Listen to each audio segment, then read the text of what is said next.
had to leave that broke shit alone and we're getting old.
Bless me.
I don't know why we get Wicks the Eagles, bro.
Yo, my chat always like glaze agent on some smart shit. Like if anything smart, they like call agent. Like all the time, always jump to agent, bro. Hey agent, I'm on shit right now, agent. How can you tell?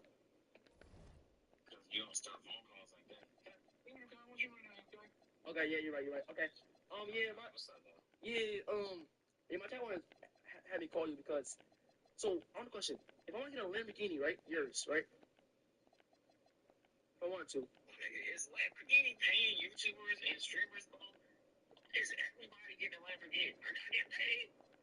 No.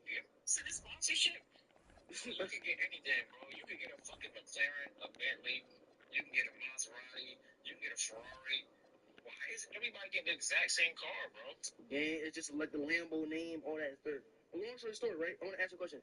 So, is it good to pay monthly for a Lambo or no? How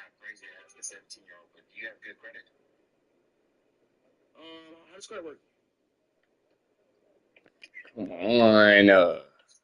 Hey, we came back. Stop playing. I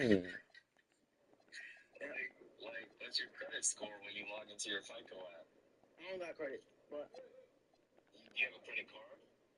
yeah, I was want to ask you like how. Close game, we're gonna jump in, man. So we get off cracking. Yeah, 3-1 and at the crib. I think this. I don't know. We're gonna see after this game. I ain't gonna say it.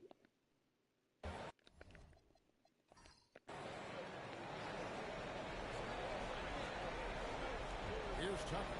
He has 5. Down low. An easy 2 points on the overall. Outlaw has got 11.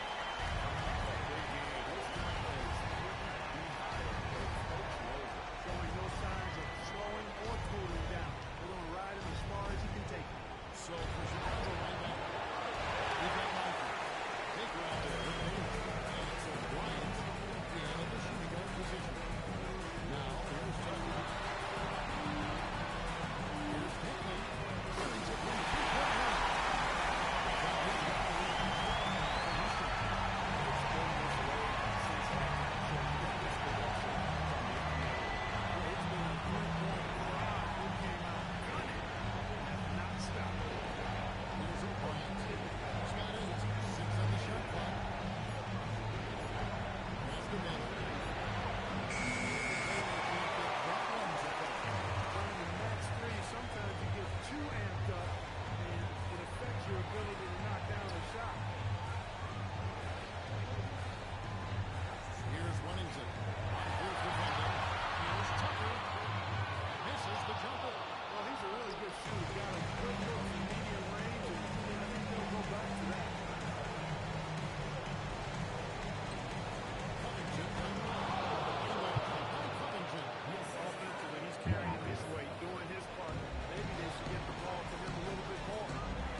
Covington. Here's Baylor. And they double up Baylor. And the lead is down inside single digits. Boy, he sure can fill it up. Got to stay in his jersey. Here's Wennington on brief defending.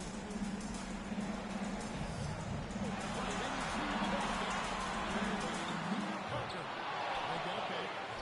Outlaw.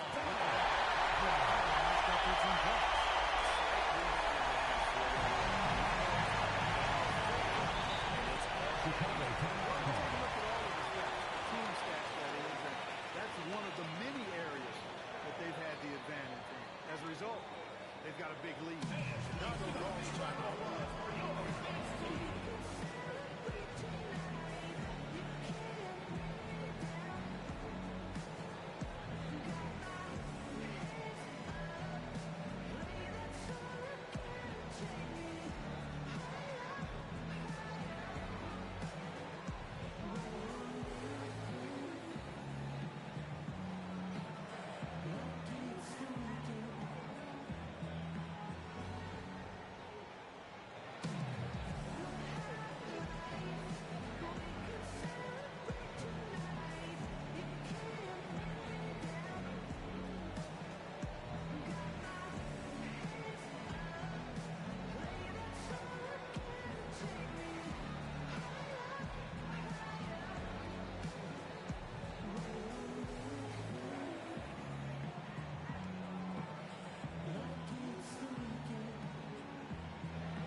7. That's clearly a recent trend. Big guys who can shoot it from distance. They set the pick. Huntington passes to Tucker. Here's Denton. 6 points for him. The answer back, but that play is off the mark. Pass for Bryant.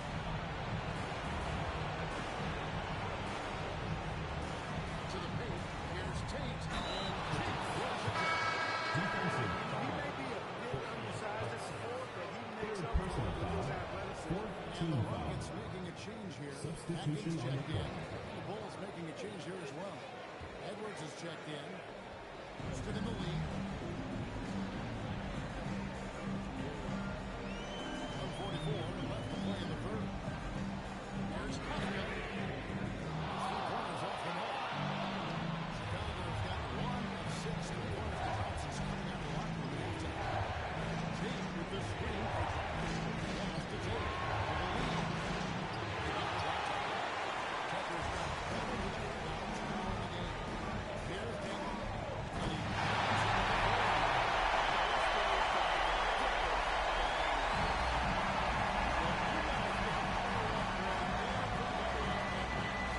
Making a statement for sure. I mean, we'll see if they can maintain that aggressive approach there. Houston leading by 4.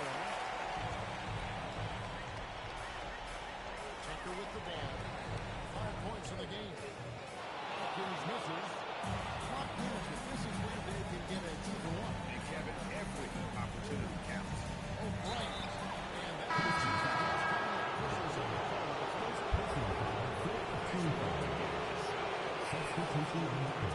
Exactly. Defense determined not to allow the easy layup right there. Let's settle for making him earn the free throw. The Rockets making a switch here. Blair's checked in. Good by Henry. The shooting has been outstanding. Definitely one of the reasons they're up in this game. It's a 4-second differential between the shot clock and game clock. Inside Baylor. At the tape. Bonds up the end of the pass.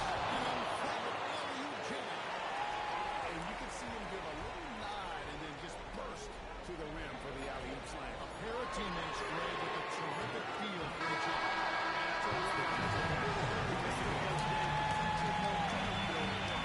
We're at the end of the third, and we've still got a close one. Houston on top. They're up by 2. And will return shortly.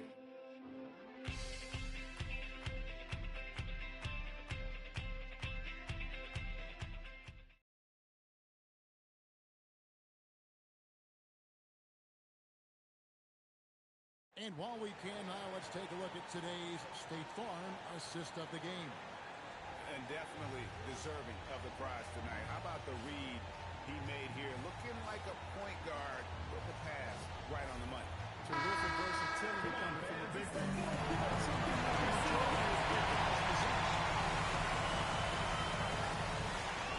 So glad to have you with us here as we bring you more action. Game 5. We got Hudson. He's out there with Burke. And it's Jameson in at the final. Roman with them. That's the 5 for Houston right now. Pass to Baylor to take the lead. And they got it on this. Here's O'Brien. 6 to shoot. Here's Vaughn. Hurry up one time and a shot that will put them on top. And James Bender with it. He'll bring it up for Houston. They held a 12-point lead early.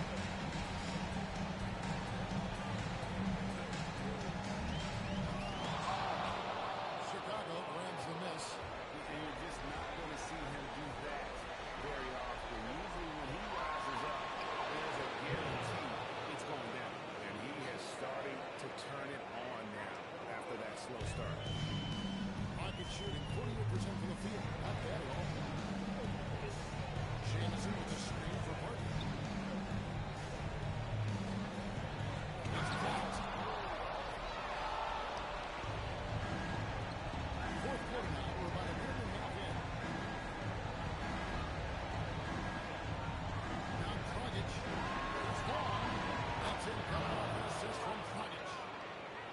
has got 3 assists tonight.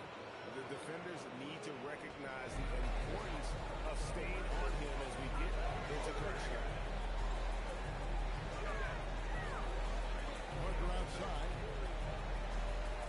Over Baker. And that one hits back on. And the shots just continue to say no in terms of falling. Gets the pass to Baylor. Chicago with another bucket. Just a little under 2.5 minutes of pass now here in the fourth. And we'll have a timeout called by Quinn Snyder. Wants to make sure everybody's coordinated and intent.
Hey guys, well, Quinn Snyder was just reviewing the play with the team, and Coach challenged the team, asking them to bring the fight inside, telling them to play with pride, telling the team, you're getting bullied near the hoop. Let's see if it works, guys. All right, Allie, thank you. Fourth quarter, playing about 2.5 minutes. Do it right now. Covington against Bowman. Shot clock at 6. They need this. Another miss by Houston. And the stroke definitely lacking confidence in this quarter. Nothing on target. Frazier heads to a line.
Chicago, they've gotten on 3 of their 9 field goal attempts to go down since the end of the third. Pretty cold down the stretch. Here's Baker, covered by Outlaw. Pass to O'Brien. And it's rebounded by Houston. Here's Williamson. Here's Outlaw. That's that one through the hole. 7-13 in this game. Those defenders just look a little bit gassed. Like they were getting pushed around on that low block. And here is Baylor. So the tackle off the mark, and the clock continues.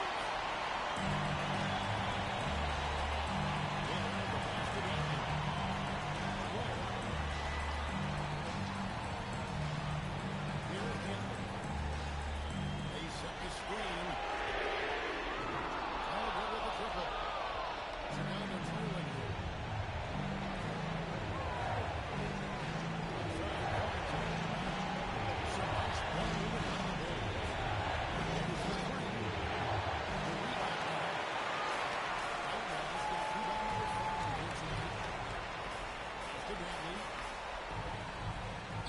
Tucker dishes to Outlaw. And Blair kicks to Outlaw. Here's Runningson. Now Outlaw. Baylor defending. Pocket full. Here's Taylor. And it's rebounded by Covington. Covington's got 11 rebounds in the game. Outside Dragic. Pass to Baylor. Over play. And there's Baylor. That's the assist from Dragic. Baylor's got 6 points in the quarter. You know, he was a non-factor in that first half, and now he's making up for lost time.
Change it up somewhat.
26 leading by 9.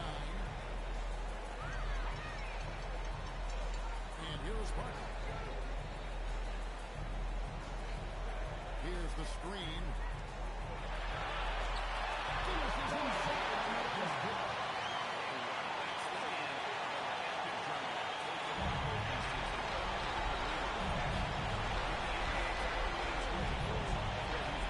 When you shoot this well from 3-point range, you're really hard to stop. The defense didn't rotate out fast enough to stop the action. Exactly, Kevin. They were weak. And there are just moments away from the trophy. Thanks to a boxing performance here in Game 5. Just a remarkable effort tonight. And you can see how much this title means to this team. They are extremely deserving champions, and they are going to enjoy this celebration for quite a while.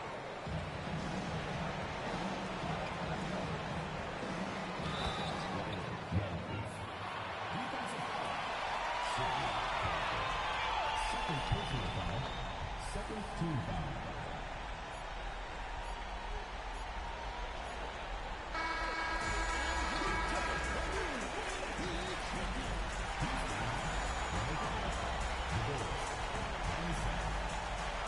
All the travel, all the practice, all the meetings,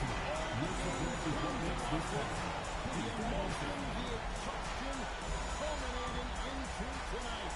And whenever you win the NBA championship, there is a level of accomplishment and excitement that really can't be matched. But pretty amazing to have accomplished this far. The celebration is here, and this place is going crazy. The bench loves it. The fans obviously overjoyed.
some skin on the floor. Those are pure hustle points.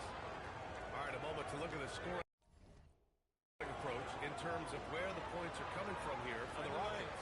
Their offensive game plan has been simple. Look to shoot it often from outside the arc. And the results have been outstanding. And they've also done an outstanding job scoring in the paint, getting close looks and just pounding them inside. 107 left to play in the third quarter of basketball. Here's Francis. He's got 10. Well, this is a good reminder for anybody who thinks he's too small for a 5. His athletic ability totally levels the playing field. Here's Atkins. 16 points for him.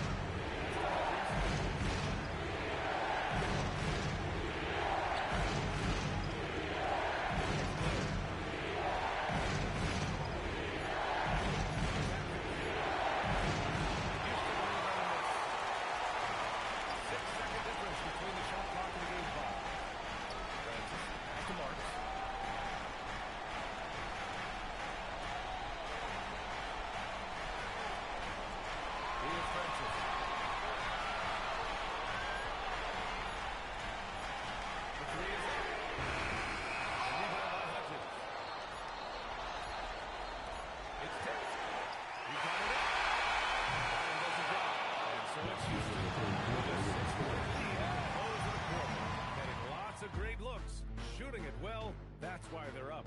More NBA on 2K Sports right after this.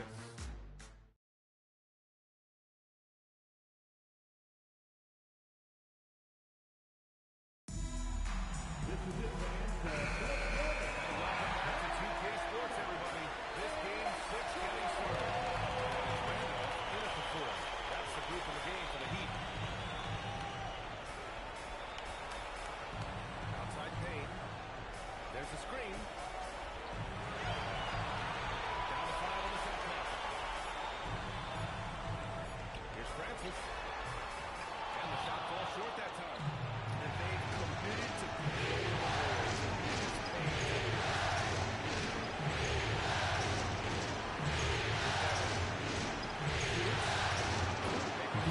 Felt here. He's now 6 for 9 in this game. and they just continue to sharpen their offense here in the second.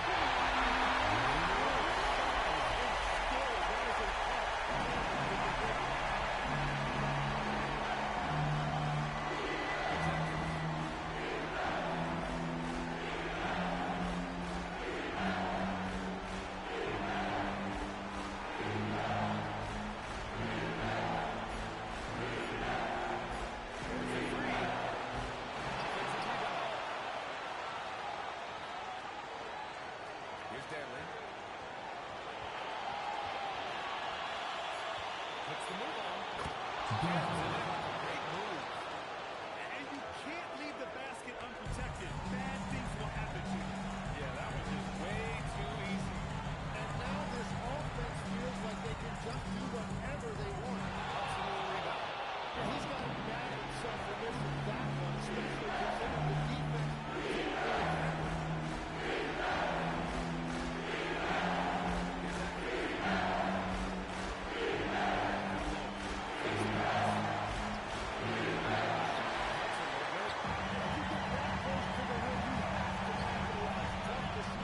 That's the shot is off. Houston leading by 8. Here's Danley. Here's Hudson. Pass to Danley. The 3. Rebound by Evan. Randolph's got 4 rebounds now. Well, he made a couple of shots early, but since then, he just can't shoot the ball to the rim. It's time to take a glance again at that superb block. Yeah, this is the elevated energy level you expect in the postseason. Chasing down blocks and making an impact. So both teams changing it up here.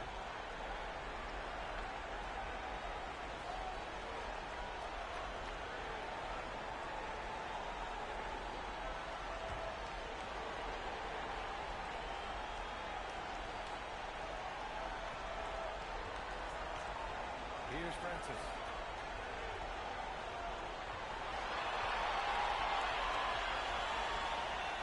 6 to shoot.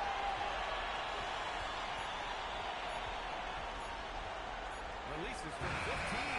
It's held in by Houston. He just couldn't finish the job that time. And too bad, because it was a nice look. Pass to Hudson. Here's Atkins. Fires from deep. It's deflected.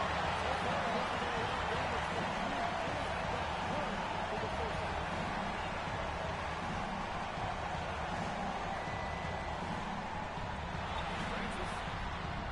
And Goodrich pulls it down.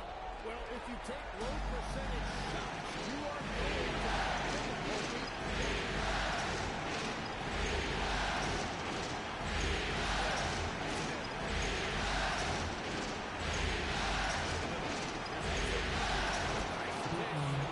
Goes down. That's a great look. His teammate was on the move, but he put it right where it needed to be.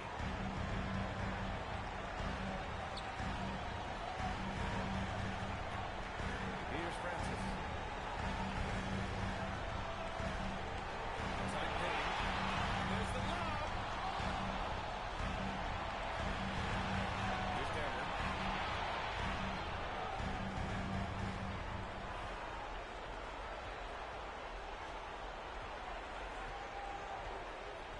To the inside. Here's Hudson. And a nice finish on the layup. And force feeding the ball inside. I mean, no reason to go away from what's working. Heat trail by 12. They set a pick. To stop the drought. Yes, on the jumper. This team looks to him to score the ball. They feel good when he's taking the shots. Here's Atkins. Here's the three. Rebounded by Payne. Payne's got his fifth rebound of this one.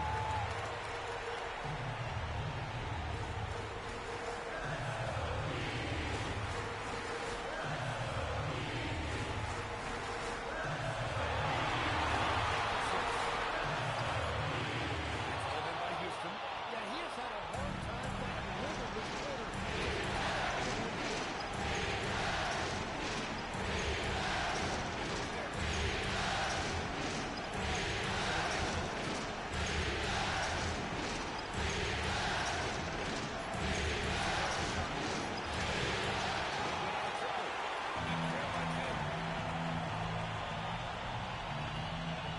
Outside Payne. Pass to Francis.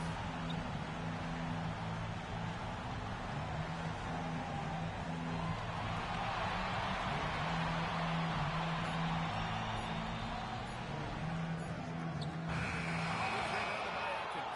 Just hasn't been his night so far, and if he's unable to find his rhythm, this might be a long night for him. Houston rebounding this. Anderson shooting about 44%. Here's Francis. Away team foul. Action.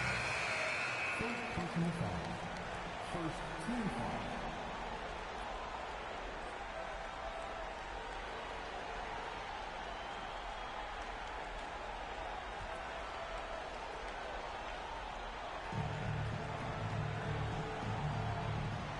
Here's Moore. Outside Payne. Goes back up. Wow, way off on that one. And they're up considerably because of their efforts on the glass.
Away And team the officials will call the illegal screen here. First game, tight and clock, what's even more important to take care of the basketball. And a second look at that rejection, taking no prisoners on defense there. Oh, you could feel the playoff intensity of that block. He's playing some extra aggressive defense out there.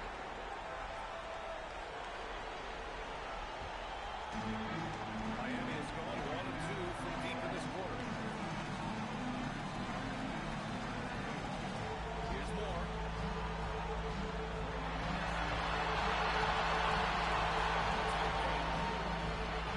Miami moving away.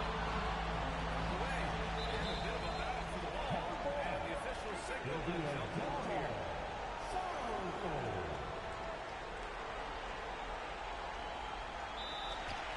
Just 3 to shoot.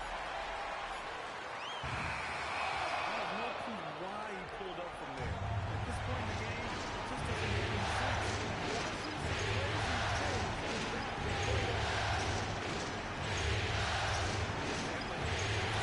Watching some crazy things like that get played out. Miss after miss for him. When you're hitting a court like this, the only beneficiary is the defense. Here's more. Over to the left wing. And no good. And a chance to take the lead. Well, Houston's shooting about 48% from the floor. Pretty good. And that one's good. Whittington. This is when your interior D has to be on high alert. And it's Miami's ball. Big run right now for him. 11-2. Heat trail by 3. Here's more. Hangs. Shot blocked. You wonder what the score would be if they weren't controlling the glass. To the paint. Beautiful pass and a nasty jam. What a heads-up pass to know that his teammate was going to be available down in the paint.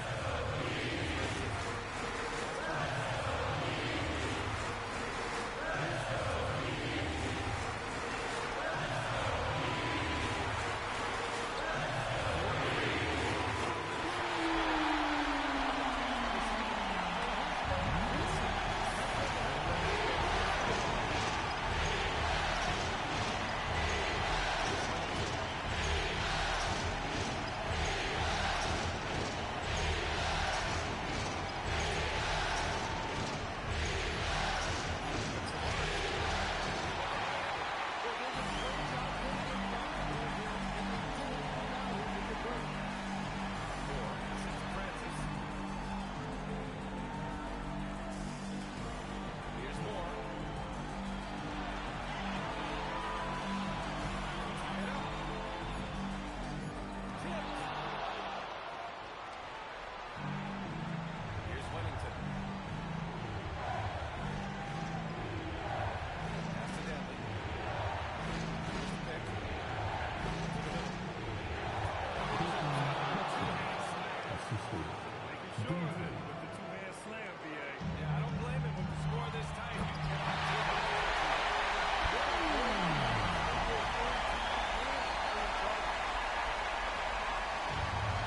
Rockets shooting 33%. This hasn't been their quarter. Whittington listens to Denley.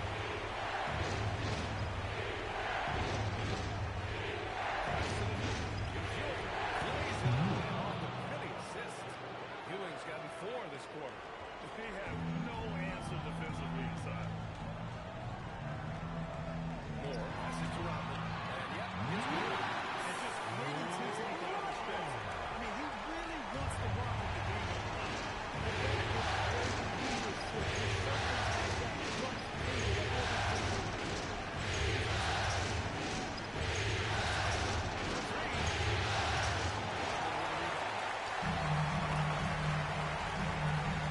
Tie it up, and it's blocked. They'll recover it. Well, Houston's shooting it well, almost 50% from the floor. Here's Denley.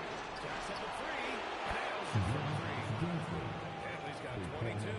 That's It's his first from distance this half, which gives him 3 for the night.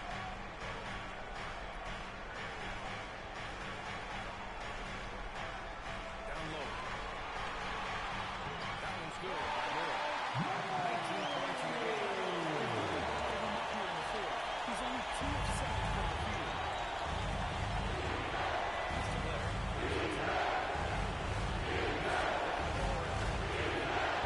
Another three. He's hit a pair of threes each half, making a significant impact. Here's more.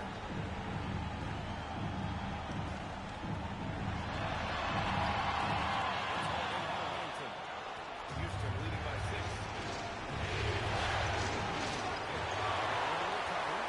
Here's Hudson. Pass to Wellington. Here's Blair. Here's Gatlin. Here's Moore.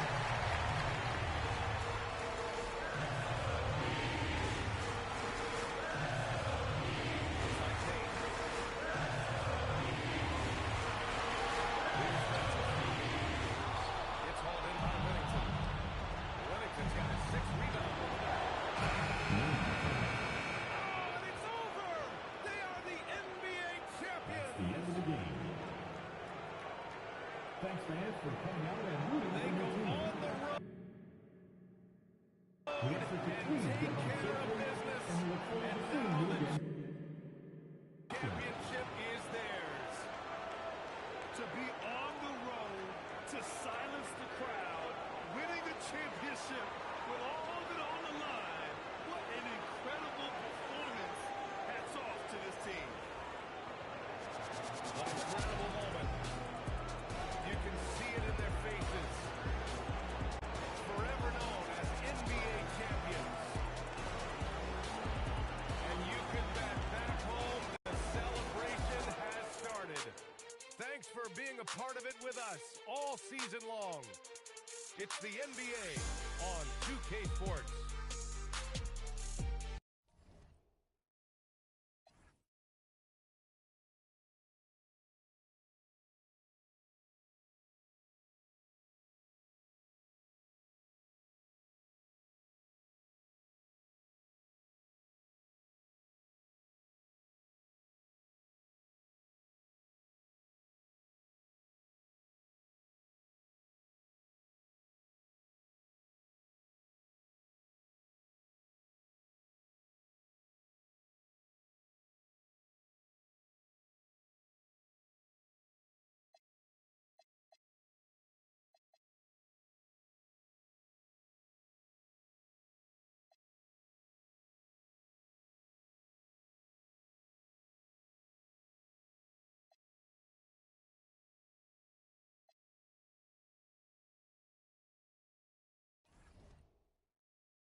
I think average like high 40s. Okay. Maybe right at 50. Okay. So you're above average per use. And so what we're gonna do is we're gonna show a pitch. Okay. You guess, and if you think it's a strike or ball, if you miss, you got to do answer a question. Okay. I think the best we've had so far is 3 for 5. Okay. We're gonna do five pitches. We got 17. We finna catch the Lakers. Let's run it. This was a strike. That'd be a strike. Right? Yeah. That looks like a strike. Let's see. All right. 1 for 1. You may be the first person that started 1 for 1. Most people they miss the first two and then they get a rhythm and then finish it. But 1 for 1. I believe in you, Miguel. Okay. I believe in you. Let me see if I can go. If I can go perfect. All right. So now we are on to pitch number 2. That's down. Ball. He's going ball. I thought because it was a breaking ball. Yeah. Down. Breaking balls down. Yeah, breaking balls are down. Yeah. Answer the question. I'm gonna go with the yellow right here. Who is one teammate you would not want on the ox? One teammate you don't want on the ox. Yeah, the one teammate that I don't want to give the ox, and I don't know if I don't know his what music he listen to or anything. It's just like he don't deserve it yet. Okay. It's Dalton Rush. You know, I'm not gonna let him touch my speakers. The only reason he's touching the speakers is to carry it into the plane or the bus. You know, but he's not touching the speakers. You know, Dalton Rush is not connected to that. He's not connected. We got 17. So, there you go. All right, pitch 3. They got 20. We finna catch them. It's a ball. Yeah, this one is a ball. Okay. I think I'm pretty much 100%. You're yeah. Wow. That's We really need our coach close. though. Yeah. I mean, I saw the play, and I'm better in and out. You know, yeah, like, the up and down. Yeah, the up and down is what really. I think that's the one that I have missed. Up and down. Up and down. Okay, yeah. All right, pitch 4. That's a fastball up, man. Wow. That's a fastball up. Whoa. Outside ball. Outside ball. Oh. Wow. Okay. Wow. So you gotta get the next one. Yeah. Just to even, go even with it. We need bro. I've talked about. Come on, we need him. Who is one of your teammates you had in your career that you think would make a great manager? This is a good one. I believe a couple could be a really good managers.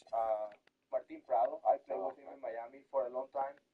He great player, obviously, but he really cares about personalities, and this is what I see from guys that I've been around and managers that I had, especially Doug. Like he knows how to manage personalities, and I think Martin is one of them. Adrian Gonzalez, I think he will do a great job just because of um, communication with both Spanish and American and English speaking. I think it's we lack of that in the big leagues a little bit. Like more uh, Latin managers, coaches that can be there communicating with the players. He's at 86 overall. In my career, We need him. did they? Because they were vets for you, right? And they showed you. This is kind of like what you learned under, and you saw them how they went about leading with really essentially kind of. I'm not gonna say they were managing personalities as players, but kind of, like helping get the boys together and whatnot. Do you feel like that's kind of helped your leadership style? Yeah, 100%. I feel like those two guys, I could really see myself in those mirrors. Obviously, different kind of players and different careers. Yeah, we gotta give up But I them always want to first. be an everyday player, right? When I got to the big leagues, I was just like defensive guy that coming into the game late in the game, get a start here and there. I never was satisfied with that. I always want to reach for more, and that's what these two guys, Adrian at the beginning, it was just like a guy who took me under his wing. Hey, let me show you this spot in San Francisco so you can go eat. Here's where you should go to eating in Los Angeles, and let me take you out and get you a couple suits. That's the kind of leadership that Adrian Gonzalez did for me when I was here first in 14, and then Martin Prado kind of like taught me everything about preparing for a full season of baseball. I didn't know how that was and how to kind of like prepare myself to do that, and that's why Martin was so important to me.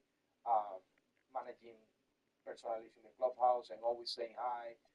Doesn't matter what happened the day before or where the stage of the team. He's always energetic, getting to the field and showing by example how to be a leader. Okay, we got one more pitch. Pitch 5.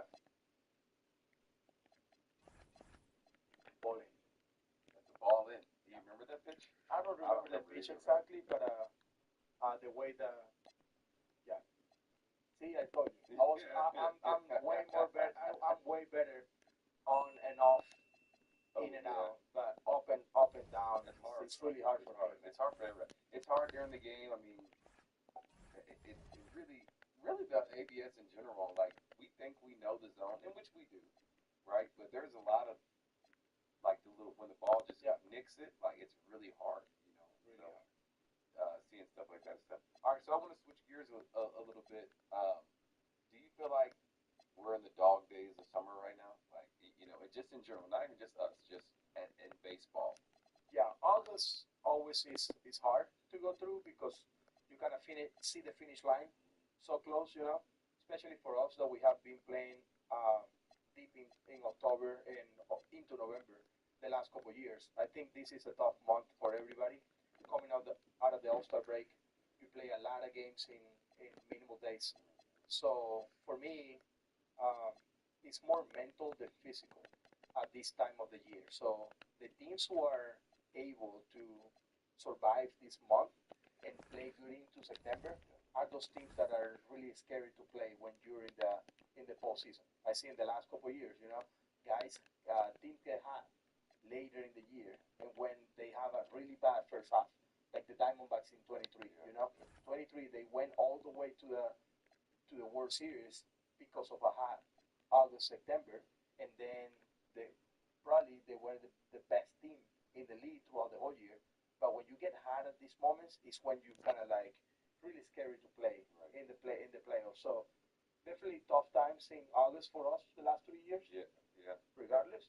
But in general, I think this is really hard. And then as the leader you are, and eventually the manager you are, like what would you if you had a message to say to us right now, especially because we're going through it right now, and everybody's showing up working, everybody's playing, like nobody's dogging it, nobody's taking anything for granted. We just are not playing well. What would you say? Because I know you saw, of course, you saw Doc's comments about a wild card team and we got to play more urgency right now. Um, and it's not good enough to say we're going to be okay, which I understand both sides of that. Like we're going to like there is a confidence, like we're going to be okay, knowing that you're going to be okay, but you can't just live with we're going to be okay. Like it doesn't work that way. The game doesn't work that way. So like what would you say to us? I think the urgency from us have to be on how focused we can be on delivering in that specific moment. I don't think we can play harder because it's not how it works. And Freddie always tell the media and everybody and trying to make fans understanding that this game is not about how hard I can swing the bat or how hard I can run to first base. When you're playing shortstop, right? You're there. You can do anything until the ball is hit to you, you know. But guess what? When that ball is hit to you, that's when I need you to have all the focus to make that play and deliver in that moment. I feel like that's when the message is kind of like, yeah. I mean, we all as an organization needs to play this out with urgency, but the urgency can come from different places, because it's really hard to manage with urgency for Doug when you have to figure out who's the freshest arm in the bullpen when they have thrown 10 out of the last 12. It's really hard to run Tanner Scott every single day over there when he's your best arm right now in the bullpen, but you're thinking about the bigger picture. Right? Does that mean that you're not managing with urgency? It's not. It's just like you're taking care of your players. Right? So for us as players right now, I think it's more of having the conviction that we can can be locked in when my time is come, because I'm seeing it this way. I'm playing second base, right? I can be as energetic that I want, and I want to pump the guys up, but I can't do it if the situation is not coming to me. So it's all about kind of like sharpening those skills on like being ready when the opportunity arrives. Be ready for that at bat. Think about that at bat with running and scoring position that we haven't been able to put together. We got some guys here and there, and then all of a sudden I feel like we got bases loaded, and then we hit into a double play. Or those are the at bats that you never know if it's gonna be you, it's gonna be Shohei, it's gonna be Felucia, it can be someone from the bench. So that's when that would be my message. I need a little bit more of focus on execution on the moment. It's not about wasting your energy and your time trying to play hard. Like because if you hit a ground ball back to the pitcher, yeah, you want to hustle to first base, right? Or if the ball is hit to right field, you want to back it up. But you're not gonna waste all your energy in a play where you're not supposed to be kind of like the main guy. So for me, it's more of a like sharpening those moments when we can actually deliver, and that's how we won the last 2 years. Exactly. We won those. We won moments. So I feel like there's no difference right now about playing with urgency and understanding where we are. And we all know we're gonna have to. We're gonna sign the vet. He We been don't hurt. want that. I think we want to Shooting play a guard. series against We're gonna Yankees sign or the somebody Cubs. that's not gonna play. Who knows Minimum guy. what can happen? You'd rather get into the postseason and Wing play a guard. 5-game series and move on. Minimum guy. I mean, if we have to do it, guess what? We got to do it. Hearing you talk, that sounds obviously like, okay, you put on your manager hat and you thought about, okay, at some point I may have to tell my team this X, Y, and Z, whatever. Do you think that, playing under Mattingly, Doc now, do you think those guys have really helped you shape that message that you just came up with? Like, playing for these guys, hearing what they've had to say in certain situations. Do you feel like they've helped you come up with messages like that, especially in times like this? Yeah, I feel like seeing them go through moments, up and downs, and how they communicate, how they pick the right time to do it, that's really important too. It's not what you say, it's when you say it and how you say it, right? Because, I mean, you can say something after the game last night. Nobody wants to listen, Right. Everybody knows, Yesterday in our clubhouse, our travel, it wasn't the same, Like everybody knows that we didn't come with the best or at least okay result from that series, because we didn't play good baseball, and that's what really bothered us. Yep. But at the same time, it's like the manager has to be really careful with what and when approach the guys. And to your point, yes, Donnie over there with a really younger team, managing those guys, managing expectations. Everybody have different expectations when you play for a team like that. You want kind of like your money, you want your security, you want time in the game, you want to play, and then it's really hard to manage like that because you still want to win games. Right. But then, dog, here you're dealing with the expectations of the best team in the world. Then he's doing an amazing job, kind of like separating that from managing the boys, and being one of the guys, and not being too far into the GM and the front office coming and down and telling him what to do and stuff like that. So I believe that I learned from a lot of guys, but I still ask tough questions in the middle of the game, like what would you do here? Why are you walking this guy? Why are you bringing? And he answers, like, even in the middle of the game, he gives you his reasoning why, or does he say, hey, wait till after the game, and then he calls you in, or how does that go? No, Doug always been great with me, and obviously, me being here for the last couple of years of my career, I feel that relationship that is strong enough for me to ask without him feel attacked. That I'm questioning him on any move. I just like genuinely want to know, like what the papers say. Why is this guy in a instead of another guy. And sometimes it's the gut, sometimes it's the feel, and sometimes it's a number. Like you gotta pay attention to the information that we're given, and everybody call it analytics, but it's not analytics, it's information. Right. They're facts.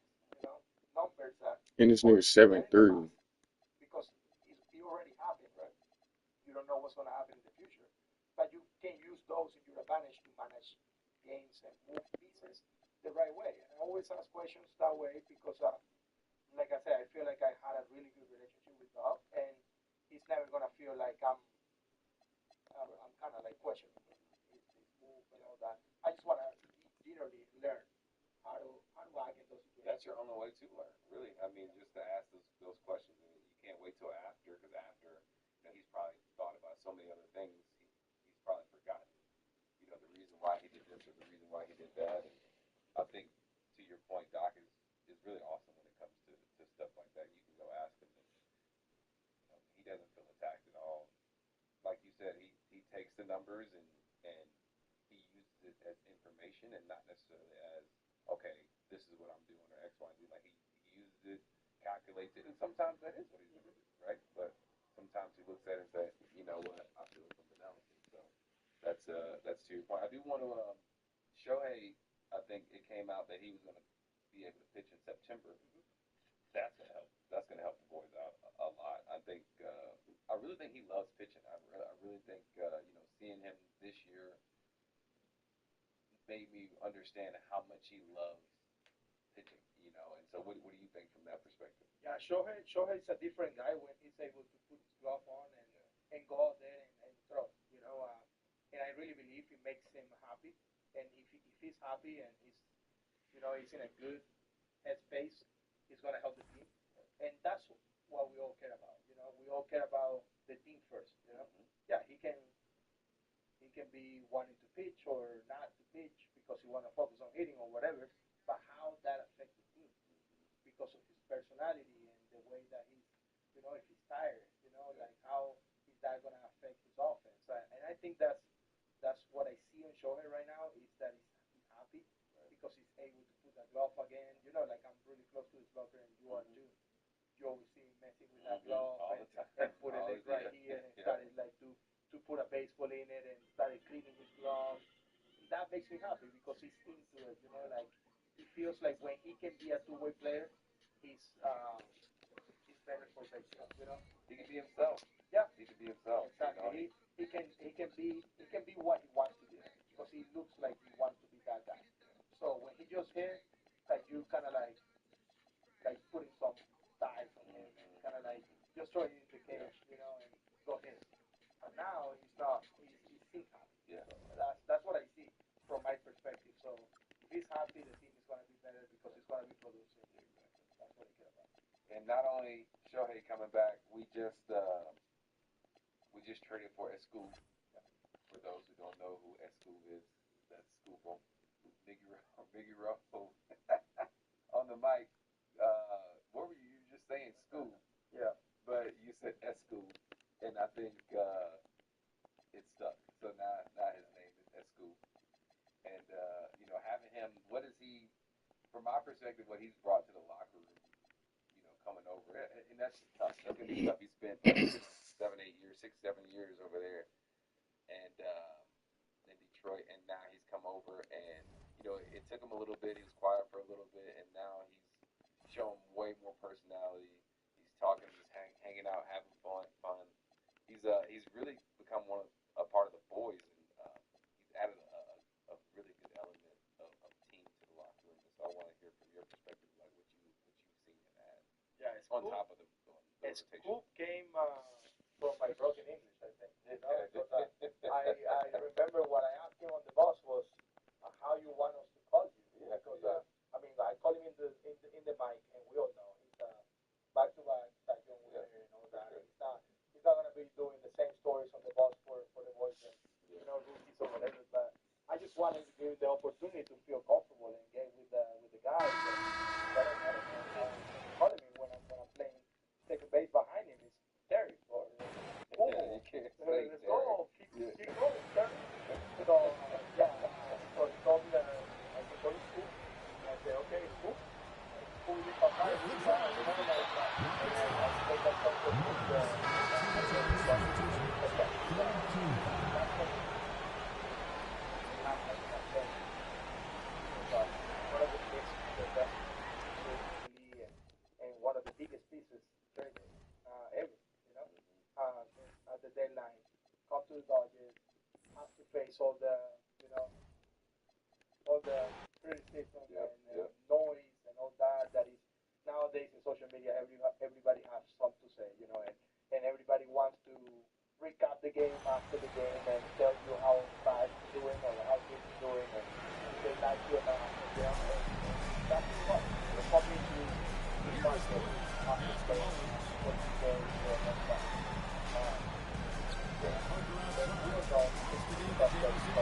Hey. this kind of stuff makes him and unfortunately it happens when his friends win so he can feel way more comfortable.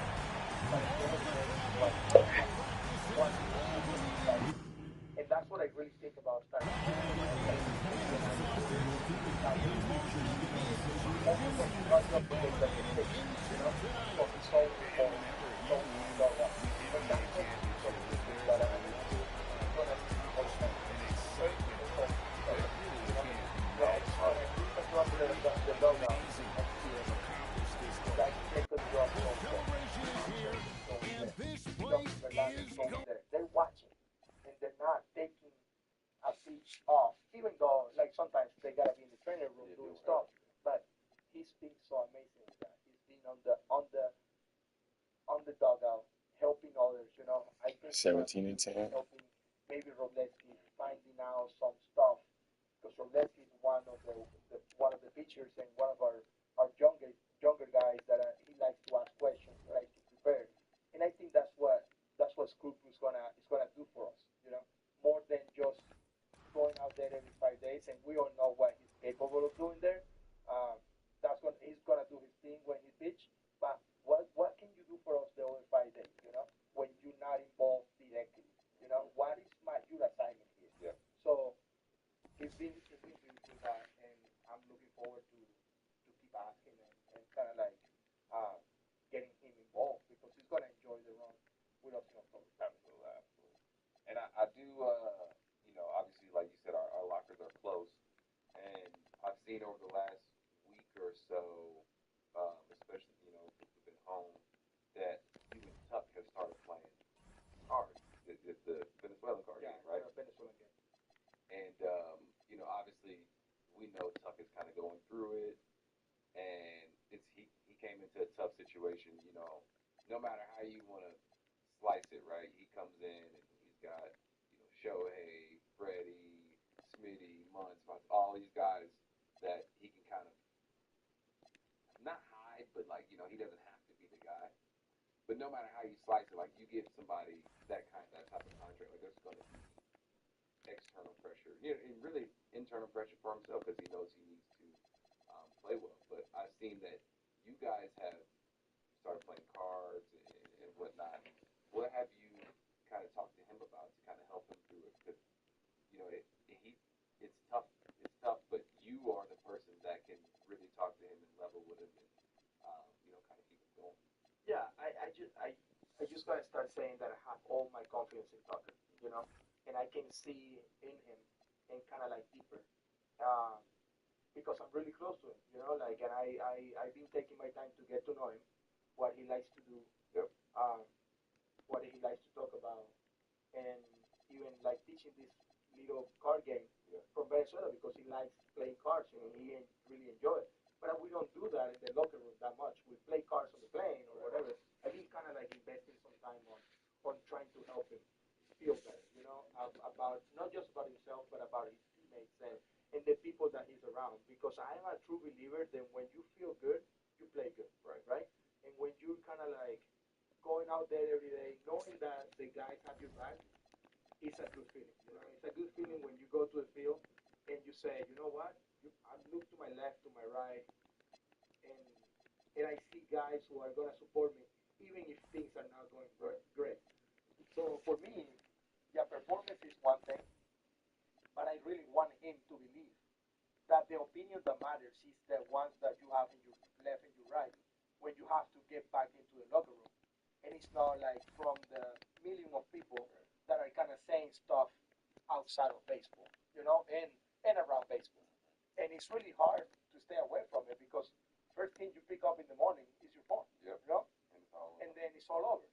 You turn the TV on, and it's on TV too. So we want him to feel that the opinion that matters is the one that are in that locker room, and we all trust him and believe in him, not just because of the track record, but what we can see, And then if we can really like make him kind of feel free and go out there and like careless about what happened on the game, I think it's gonna be a great last 2 months of the season for him. Right.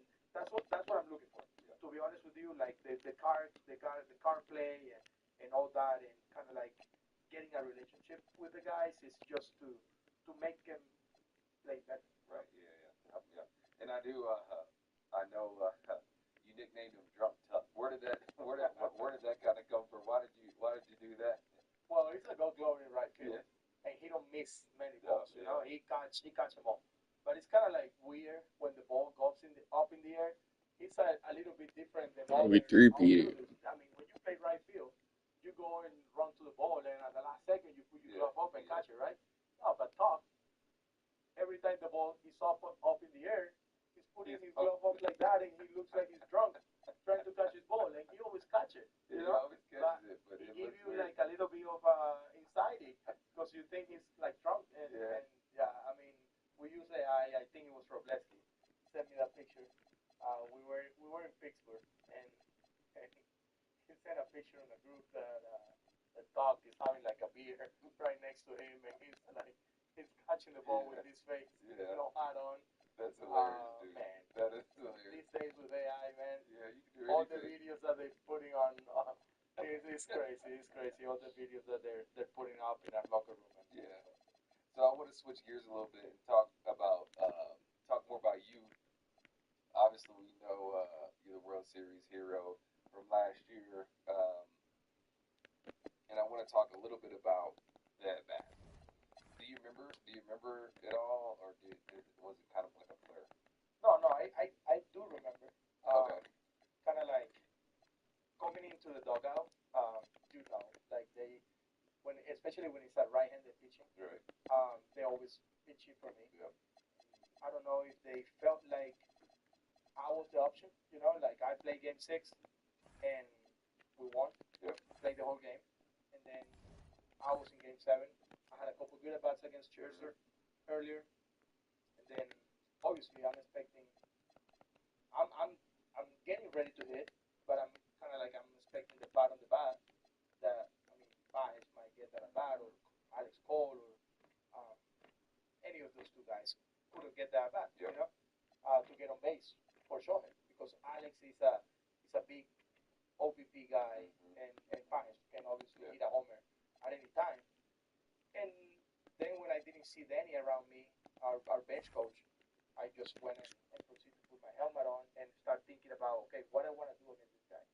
So the bat started with me saying, I need to take this fastball middle away, and I hit a base hit up the middle. And then I realized that when I got the first pitch, it was a slider. Well, we're going to talk about all of Yeah. this. So yeah, my mentality was I wanted to get on base for sure. Just in general, I just That's wanted it. to get on base. That was That's it. so first pitch right here. You were like, what were you thinking first pitch? Yeah, I'm thinking fastball away. Because he doesn't want to walk you. Yeah, and then he don't wanna come in just in case, you know, like I'm cheating and I'm pulling. They know I like to pull the ball and my strike is closer to me. So I feel like okay, if I'm pitching in this situation, it's a fastball away. Yeah. Let him take his single if he wants to, and then move on, and then take the chances of him ground out to second base or something like that. So I was kind of like put on my faith that I was gonna get a fastball middle away and shoot it up the middle, and you see that slider came out of the same tunnel and kind of like it was a pretty good pitch, Yep.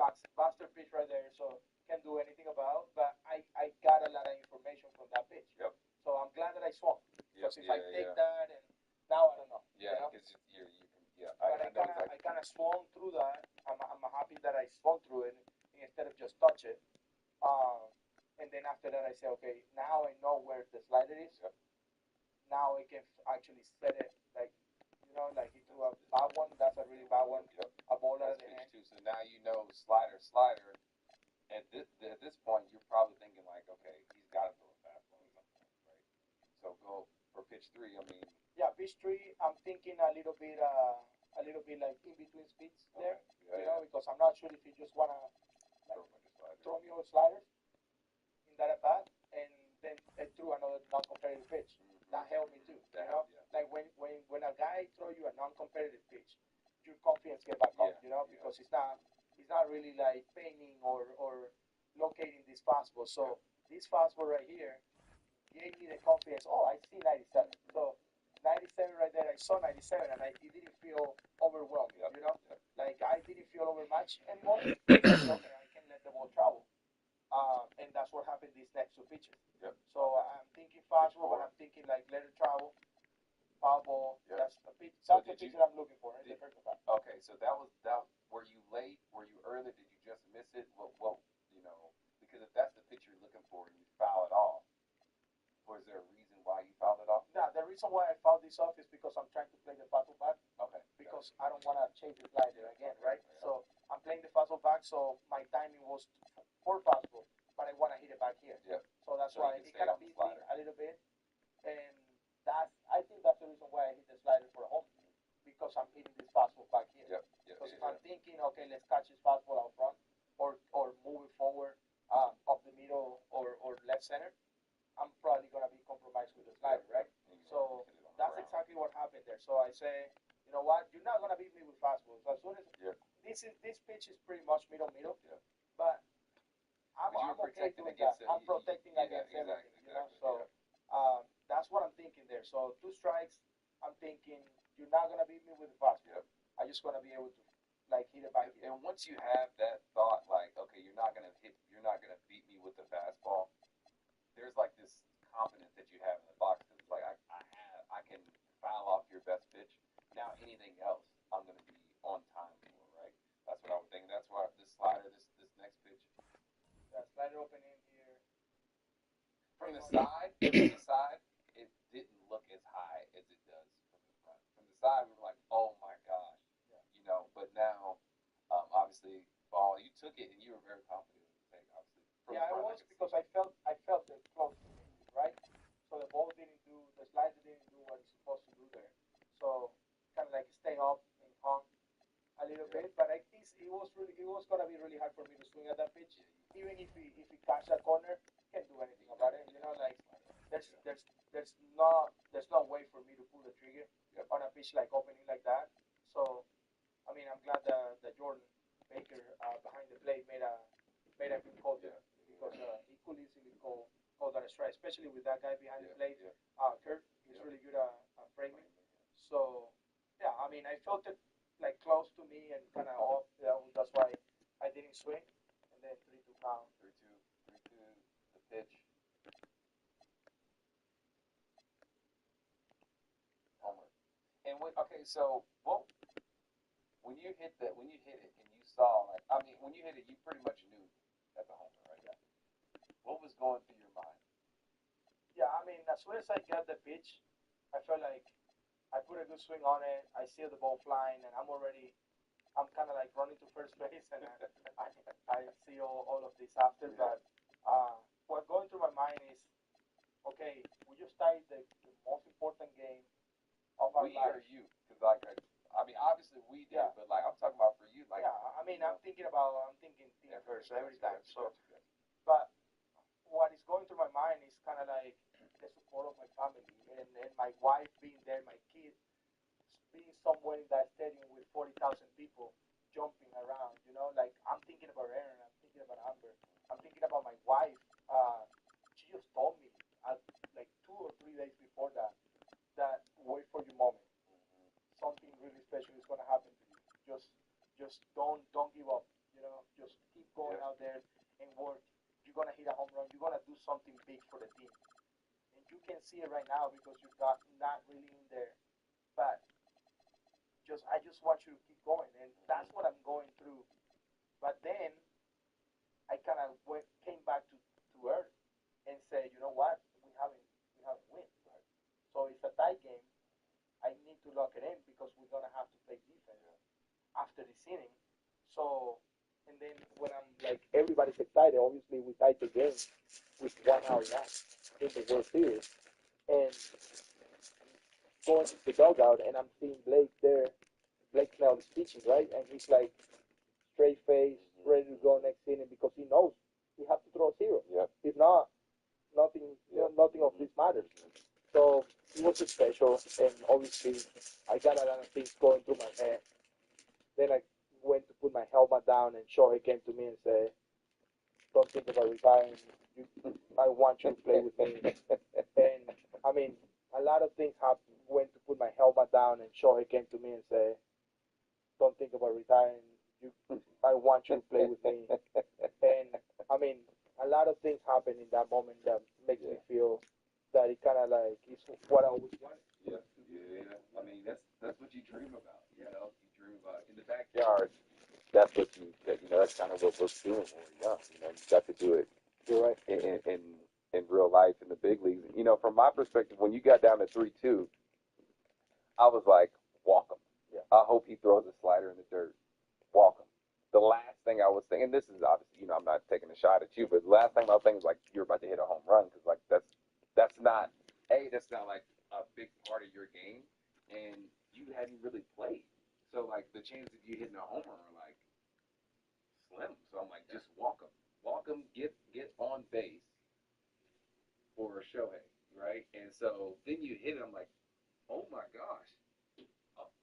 And then that's why everybody reacted because it's like when you get as you know, like when you get something like that from someone or from something that you're not fully expecting, that's like you're kind of playing with house money at that point. Like once you hit the homer, I was like, we're gonna win this game.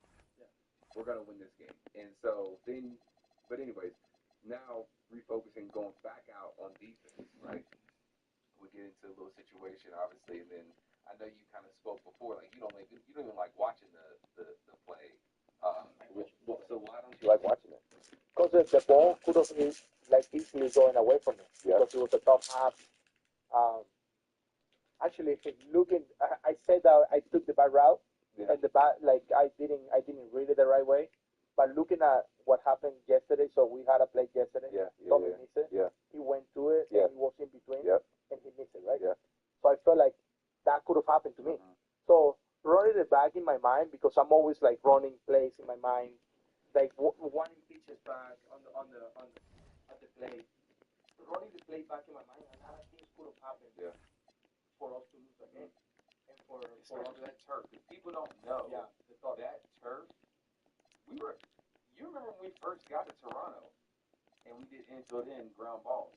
I think pretty much everybody missed the first one. Yes. But because it was bouncing up higher, and it was doing things that we weren't used to because it's turf, and we're used to normal grass. Yeah. And so, that probably played a part in the reason why you played it the way you played it. It did, and that's on your mind. Every time you kind of like do something that you make an error, you learn from it, right? Mm-hmm. And then you don't want to make that error again with the same kind of ball or the same reason. So that's the reason why I went back to it, and I won the long hop instead of the short hop. But I knew it was a possibility for the guy to beat me home if I do that. So yeah, I don't like watching it because I lose my step a little bit. I kind of like stumble, and that could have been bad too. Yeah. And you imagine losing the World Series because of like I fell down after I catch a ball. I mean, it's not funny, but like imagining that would be like. That's what I'm thinking. That's what is on my head. Yeah. When I see myself stumble, it could easily like lose the game because I lose my footage and I couldn't throw the ball home. Yeah. And I'm thinking about all that, but I'm glad that I was able to kind of keep the composure. You got it right here. You don't have to watch it, but No, I watch it. Just say it's hard because it gets my my anxiety on, but Scoring breakdown here for Houston, taking two shots. there was no way you could have charged them all. yeah, that's what I think too because it was like a little bit to my right. Yeah. But I feel like if the runner at third base have a little bit more Maybe. Yeah. I mean, it was. Yeah. So once you made the play, right here. yeah, I'm kind of stressed out. I'm so stressed. Yeah. I'm kind of like putting my hands on my knees right there because I was so close, Passes to Jameson. so close. And I mean, we all work so hard, like to be in this position. You don't want to be the reason why, That's not for you. That's not for Yeah. you. not because of the stumble or I made a good throw and everything like that. That's the thing. Like, what I'm thinking there is like, we still have one more out to go, But I'm glad that we do this one. I mean, Yamamoto was amazing, putting the ball in the ground there. like finding the right pitch to like make that guy roll over to that side of the field, and obviously being in the right side and right left, and going back to what we talked about earlier. So we weren't gonna win that game. Let's talk about like that game is not in November, and it's not the game 7. Like we have to play every game with that urgency. That's the urgency that I'm talking about. That's right. It's like right now, everybody has to think about we don't have a 7-game lead. It doesn't matter if we play out World Cup, we're gonna find a way. We're gonna be okay. That's the urgency I think talking about. It's the urgency of like putting your focus on this play, and it's hard to do when you play against the Rockies. That is a team that is last and all that. But we have to start doing that now, so we prepare for what is coming. If we don't do that, when that play comes in the game 10, we're not going to be able to make it. We're not going to win. It's not a switch that turns on. It's an identity that you have. Like you have to play with that identity all the time, because when it gets to these stressful moments, as you know, right, you're going to fall back on what you know best. And I mean, I'll get into, kind of what I've learned and what you kind of taught me, but that's exactly what's going to happen. Before I get into that, we want to talk a little bit more about when did you realize that you were going to be like a clubhouse leader or a leader really of the Dodgers? Well, you guys.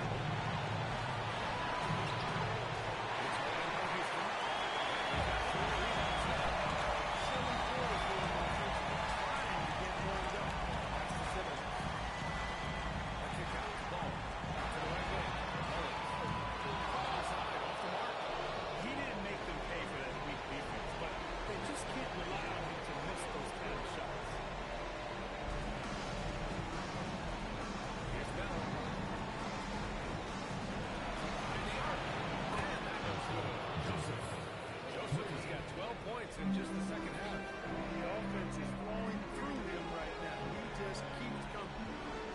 Anderson passes to Simmons. Here's Denver. Here's Mullins.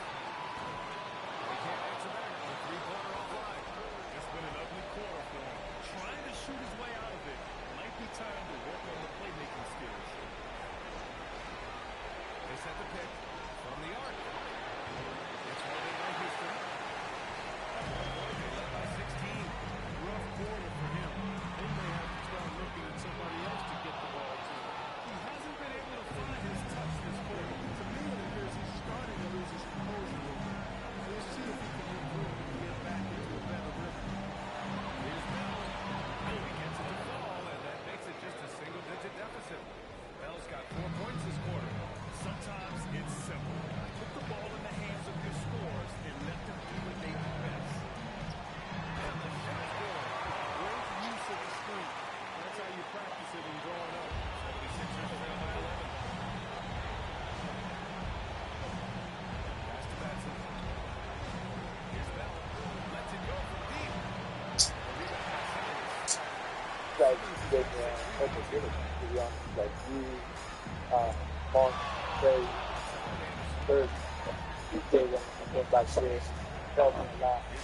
But I wasn't trying to come here and say, hey guys, you guys got a voice now, I didn't see them, like I needed you guys to welcome me and kind of like let me try there, and go out there. But everything started like being with my team in Miami. So he was a nice guy. He was the guy who always say hi in the morning, go to the training room and kind of say hi to everybody and shake everybody.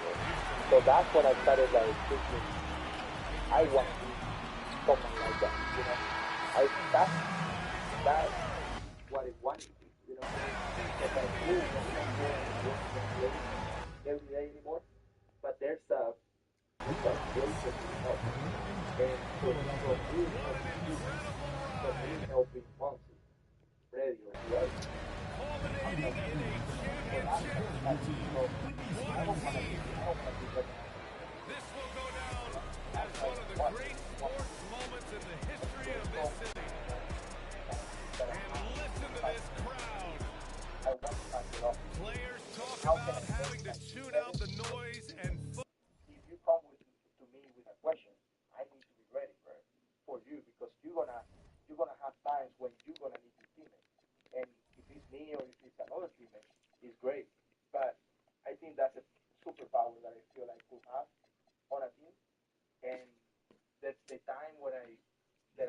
guys Yeah, are split.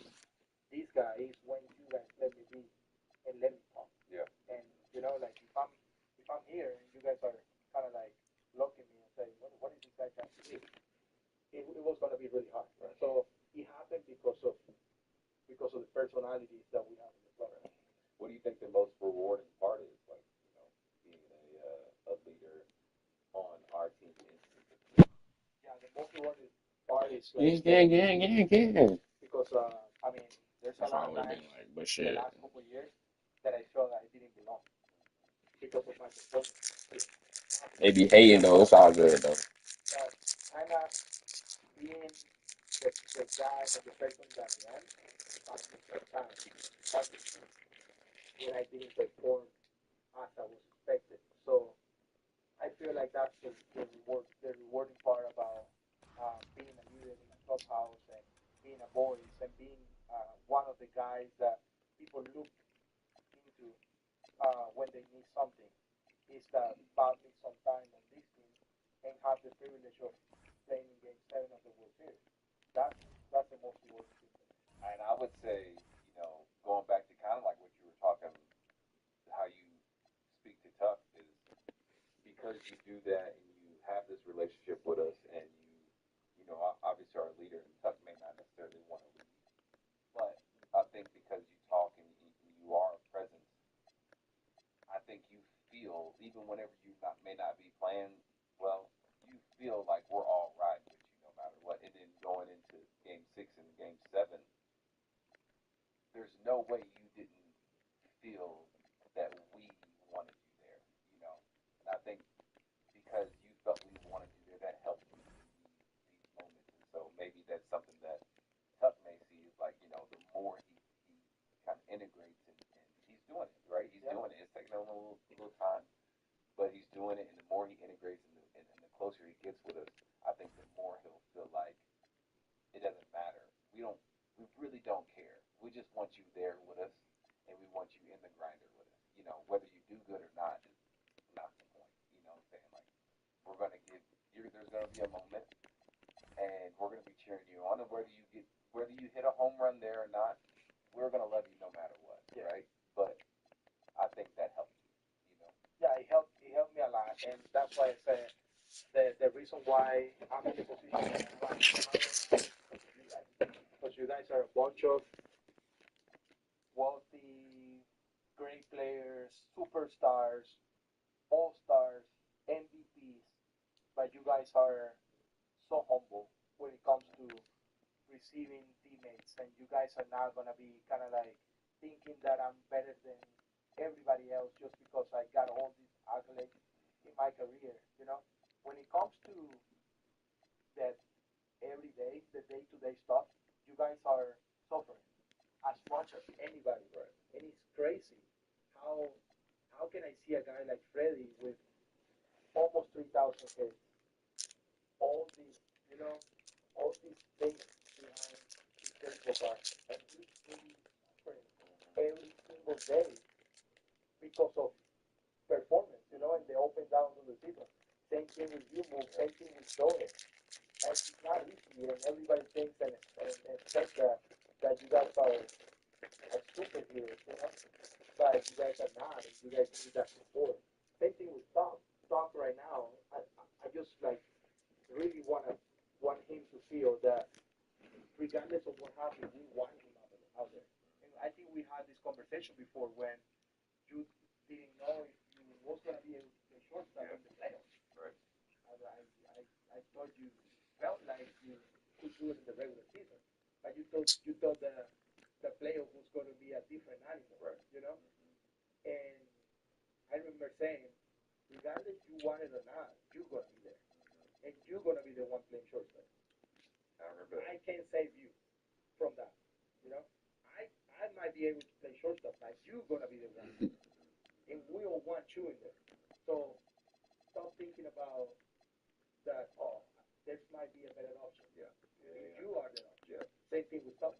I Yep. want him to know that he is the option, and we want him out there. Yep. And I think he will he will feel that, and hopefully that makes him play better. do want to, switch to that. My move too short. As I moved, I remember, we used to be out there every day, right? Every day, and I think people probably kind of know we were out there every day, but I don't think people understand the magnitude of how much you really help because it's not even now. Like sometimes in the seventh or eighth inning, and there's certain situations coming up, right? I'm like, I think this is what I'm supposed to do, but I'm not exactly sure. And Woody is there to help, of course. Our infield coach, he's there to help 1,000%. He played and he knows everything about playing shortstop and really the other position. But like, I look to you because it's like, okay, Miggy is really kind of taught me just about everything when let's get all the situations that come up, how to handle them, X, Y, Z. I'm looking at you like, hey, what do you think I need to do here? Should I move in a little bit? Should I move back a little bit? Should I take one out? Should I do this? Should I do that? And I come ask you questions all the time. And so when you saw that, obviously you're shortstop, especially come over and that's your position. But when you saw that, okay, they're gonna put Mook at short, you never batted an eye. You never felt a certain way. You were like, okay, well if that's the case, I'm gonna help him. Like, where did that come from, and why? Yeah, it's definitely who I am, and yeah, it's really hard for me to explain why, like I didn't want to get anything from you, like I'm not expecting anything from this. I'm just want my team to be good and to be better. And I know if I make you better, my job is going to be easier, you know, and that's when my mentality kind of shift to okay, what is my responsibility here? Because they pay me for this. So I'm not just gonna be on the bench and well, let me wait until he up so I play. You know, that's not who I am, and that's not what I want for my team. And obviously, loving you and kind of like knowing that we have a relationship already, it's a lot easier for me to kind of step up and be there and not telling you what to do. It's just like, hey, I want you to know that I'm here if you need help. Yeah. If you need help, come ask me. Yeah. I'm not gonna be telling you how to play shortstop, but I can help you with some experience that happened to me already, so it doesn't happen to you down the road. And it will happen. There's plays that you're gonna have to go through so you can learn. You know, it's impossible to like jump that step. But what I thought about as soon as they told you that you was gonna be an everyday shortstop for the team, I was thinking, how can I help him like speed up the process of all the little stuff?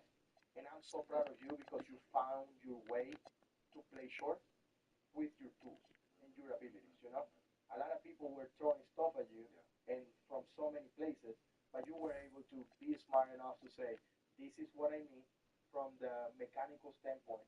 This is what I'm gonna rely on whenever the ground ball is coming to me that I don't have anybody else. Technique. You found your technique, and that helped you a lot to catch a ground ball and make the play. But then there's another factor about playing shortstop.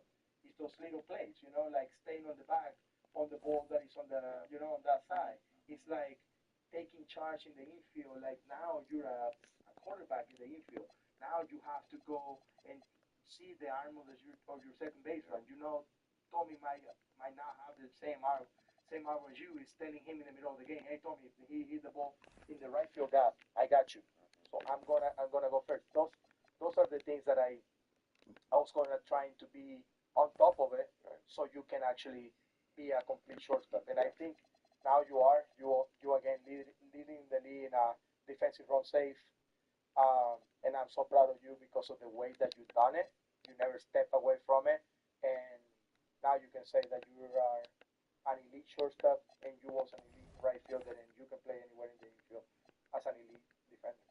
And I want to give you your flowers because, to your point, like you said earlier, like going into I don't even remember what year it was. Was it 24, 20, 20 maybe? I think 23. You play for a couple of days little because of we were all hurt Yeah, at some yeah, point, and and you I played went, like yeah. 5 games or Yeah, something yeah. like that. 24 is when they told you The that you halfway played short. point. And I remember like I didn't feel like I was ready. I didn't mentally. I wasn't really ready. And even last year, like going into playoffs, that was really my first time. That was my first time playing short in playoffs, and really in a lot of high leverage situations. And dude, I was so nervous. Like I didn't. I really wanted you to do it because you're obviously this is you're comfortable. Boom, boom, boom, whatever. But I knew like okay, I know I have to do it. And really, I remember talking to you, and you really talked confidence to me, and you put confidence in me because you were like, no, you're fine. You can do it. You know everything you need to do. And there may be some situation. And I remember you saying there may be something that happens, but I can't teach you everything. Like there's some stuff, like you said earlier, that it just has to happen for you to learn. And thank God nothing. I didn't have to learn on the spot in the World Series and whatever. But you put so much confidence in me. And now when I go out there, like, I don't ever feel like I'm by myself because I know I can look to you if I make an error or do whatever. Like I'm gonna find out why, and you'll go and look and whatever. So shout out to you. I thank you for all those being there in all those moments when I doubted myself and didn't know what to do. Like having you has been really the reason why I'm able to kind of do so much. And I mean, so many things that you've said. This is how you need to do it. It's been right every single time. It's never been like, oh, you know what? He said it this way, and I need to probably do it this way. Like, no, you're right pretty much every single I time. think it's like I play the position for 20 years Yeah. professionally. Like I have never played another position Yeah. that is not shortstop. Right now I'm playing other positions because of you know the that's that's what I need to do Yeah. for the team. But I'm still a shortstop. Yeah. Like I still play this position for so long. Same thing. Like if I have to go to right field, I'm gonna come to you. Yeah. I'm not coming to anybody else. I'm asking you, hey, Mook, where should I step? Yeah. Like where should I be on the field in right field? Because you play this position for so long, and you're gonna be right. And it's not because you know everything. It's because of the experience. Yeah. And I mean, you've been through all the errors and the balls and the good plays and all that. Yeah. So, and before I let you go, man, I want to talk a little bit about your plans after now. Obviously, you said you got it on your glove, right? It says the last ride. And so is this, is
In the minor leagues that are coming behind us, right? right?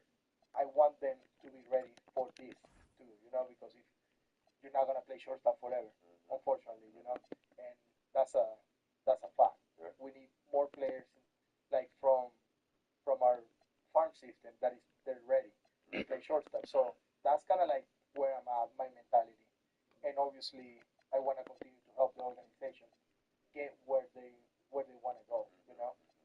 We're in a great path. We won the last two. Looking forward to win this one too. But then the future, what the future is going to bring, is going to be important to me. But definitely, right now, it's really hard to believe that I'm playing the last couple games of my life because I don't want to think about that right now because it would be a little bit selfish. Like I don't want that to be a distraction or anything. I just want to play through the finish line and then we'll see what happens. Yeah. And going, I didn't hit on this earlier, but like you said, it's hard to believe you're playing, some of maybe the last games of your life. Going back earlier, you started off as a Dodger. I remember you were part of one of Kershaw's, Yes. Kershaw's no, right? I think you made a nice play down the third baseline. Like going back here, do you remember this? Yeah, Or is it kind of so like blurred, where you were so nervous? Yes. So now in that situation now, would you be nervous? Not really. I wouldn't be nervous. I would be locked in and knowing that the ball can come to me, with way more information. Right. Like I have way more information. I know Kersh put the ball on the ground, Yep. on the right side of the field, so much, Mm-hmm. and That was a tough play. and I feel like, I mean, that day I was just like, man, I just want to do my part, do my job, and that's Adrian right there. So I knew he got my back. So as soon as I threw this ball low, I'm happy that I'm able to say that I'm part of a lot of these moments, even though I didn't know that the best was still yet to come. Yeah. But I mean, it's always special to cherish a moment like this forever. Yep. With one of the biggest stars in our game and biggest players that ever wore Dodger uniform. So before I let you go, obviously you're the Hawks guy, and you know so many artists, right?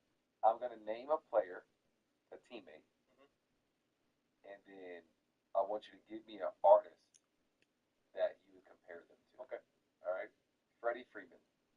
Ernest. I already knew you were gonna say that. I knew you were gonna say that. Ernest. Freddie Freeman and Ernest for sure. Yeah. Okay. What about Shohei? Bon Jovi. Bon Jovi. Yeah. Because they're huge. They're Yeah. known around the world. Yes. Yep. Or I would say Elton John or something like that. Someone like that for sure. Yeah. Beatles. Beatles, Somebody like that. exactly. Yeah. Okay. What about Yoshi? Yoshi's more like is that BTS? The name of the K-pop? Yeah, K-pop group? that is Yoshi. Yeah, Yoshi can be a BTS. I don't know if they're all singers or they're It doesn't dancing, matter. It's but Yoshi. Yoshi is a BTS performance. What about Blake Snell? Blake Snell is a rapper, so it's Snellzilla. It's himself, himself. Oh He's a yeah, rapper, all right. He is a rapper. He's a rapper. He He's is got his himself. own. Yeah, He he's a is rapper. himself. Eminem, That's great. I would say. Okay, Eminem. And then okay, what about me? You are R&B. Yeah. Usher, Yeah. Chris Brown. Nice. Okay, yeah, that's my favorite artist. Usher, Chris Brown, and along those lines. All right. Okay. What about you? I'll be tough because I mean I love Bad Bunny, but Bad Bunny will be Kike. Bad Bunny. So for sure. I'll have to be someone else. So yeah, I mean someone from the reggaeton. I don't know all those artists really. Yeah, I mean from the reggaeton, I'll say like I don't know, Arcángel, Raúl Alejandro, or something like that. I will be singing reggaeton or doing reggaeton for sure. Yeah. All right, bro. Well, look, man. I know we got to go to work, so I do want to just tell you thank you, seriously. I mean it. Like you really have been there for me from day one, and you've helped me through everything. Whether it's one day, I will get serious about it.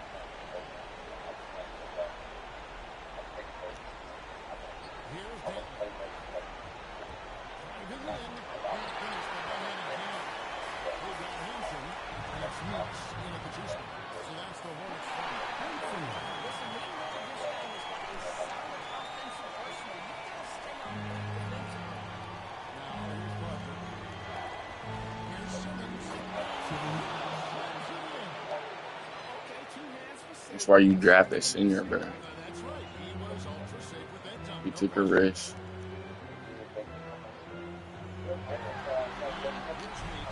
Yeah.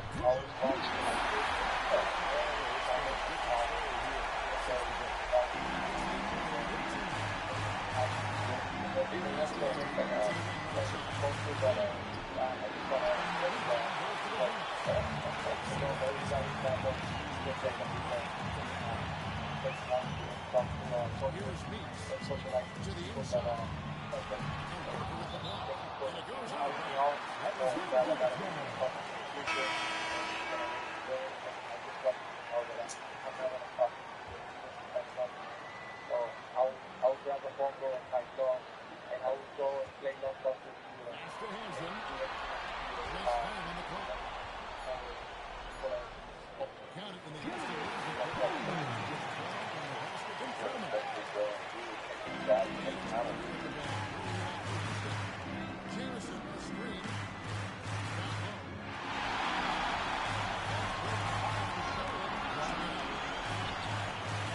Gets with the rebound.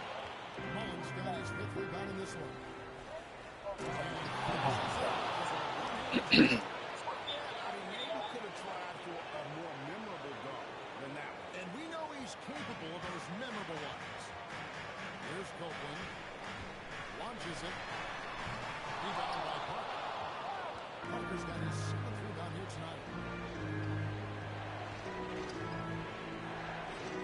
Jameson, screen. Parker passes to Jameson. Flying high and throwing it down with the one hand. One of his favorite moves right there, guys. Here's Copeland. Fires the 3. Rebound by Jameson. And on an open look like that, he's very good at making the weak coverage pay. Blair dishes to Jameson. And Blair kicks to Jameson. Blair with the pass to Jameson. Jameson with a screen on Barrett. 5 on the clock. On 17 feet. This one. 16. To the middle. And stolen by Blair. Pass to Mullins. Bro, I guess I got an icon pass. I forgot you can't just pass the ball in the game. Throw it to the wild one person. That's just the most common sense. They talk about it in football. We see it right there. Simmons checked in for the Rockets. Brown comes in for Parker.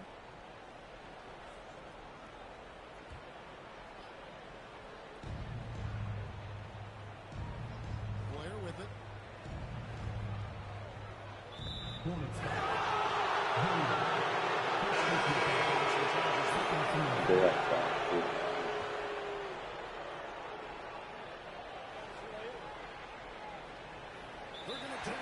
They couldn't get it inbounds that time. Yeah, I guess when you get this big, you can afford to get a little sloppy.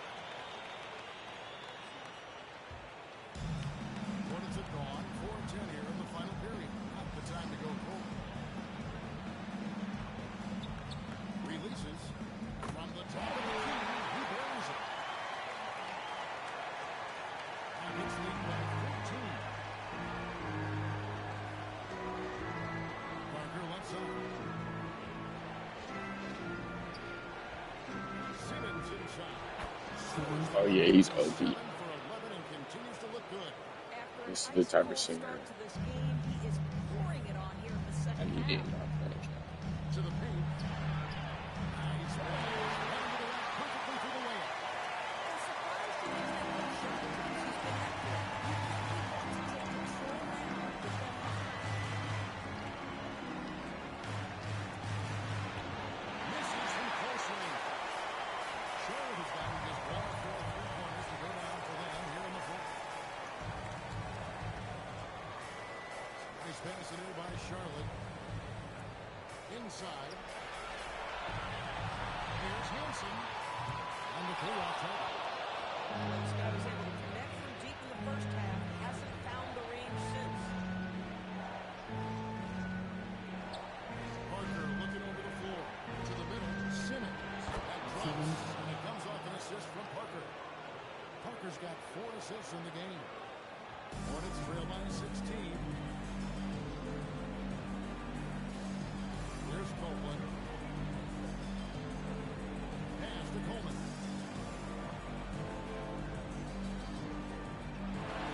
Sits on the shot clock. Takes the 3.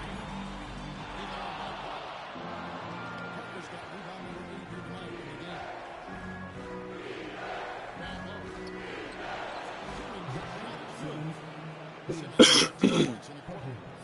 God. him, that's just a matter of size 24 differential, and right? 10. That's usually the result. Here's Copeland. The baseline cover goes down. To fight over the screen there makes that an easy shot. You know, we see this all the time. You're basically, as a defender, hoping the man misses rather than putting in the work to get over screen. Here's Angel. Missed inside.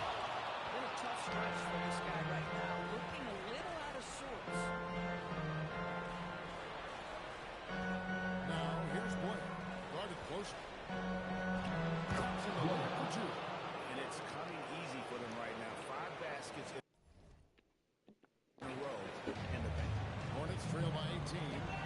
Coleman, the pass to Copeland. It's good. Take the shot clock. Textbook. Nice pass. Great catch. Even better finish. Houston's gotten off to an Lucky we might have another championship, but it's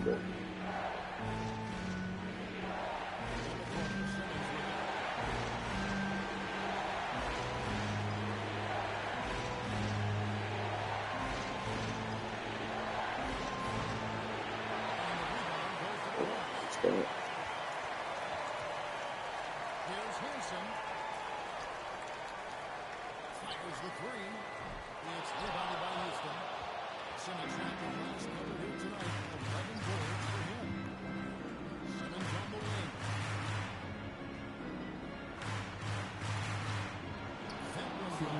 I don't care about that double team. Simmons got 26. And obviously his momentum from the last game has carried This him auto generator. No, I think that's the one thing every player is Not searching creating for. nobody. Consistency. They're giving this guy a chance to carry the offense once I again. just take care of business in the office. That's it, man. all game long. A lot of it comes down to great fundamentals, establishing position early, controlling the backboards. Now here's Boyer. That's it, man. I just take care of business in the office, man.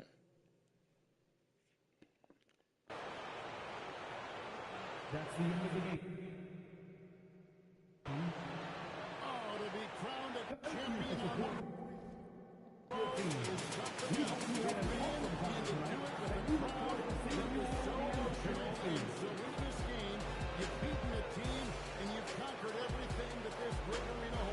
Yeah, it's a bittersweet moment for the home crowd.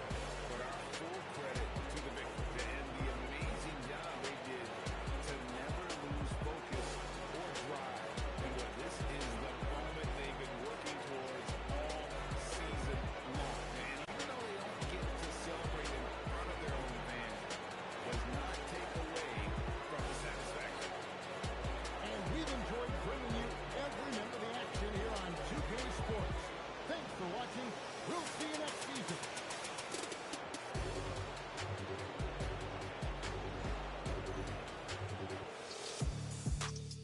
We might be at 19 or 20.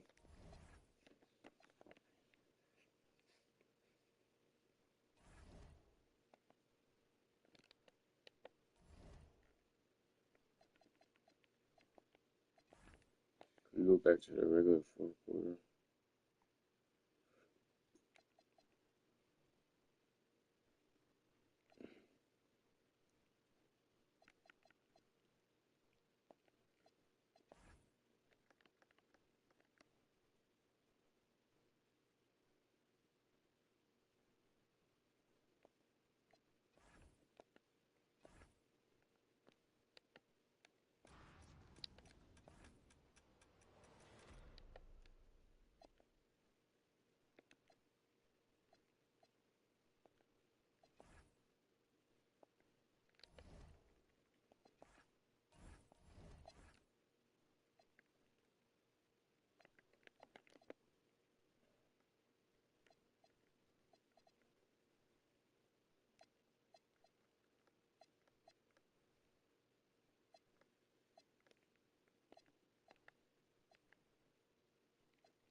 Boom, we got 20. Pass the Lakers.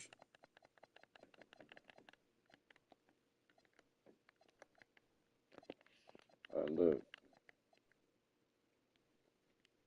it's the Celtics. We caught up to the Celtics.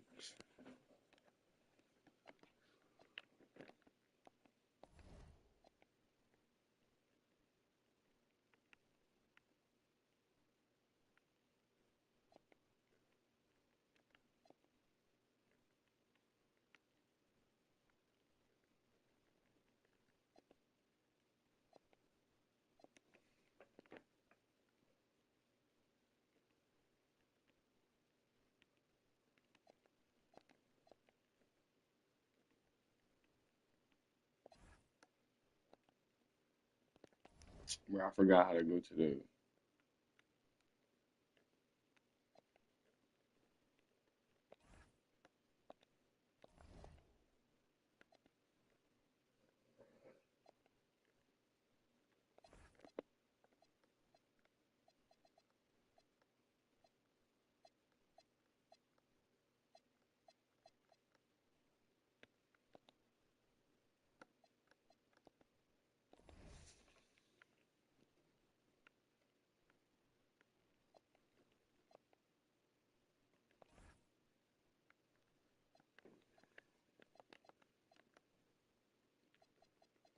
One, two, three, four, five. We five either.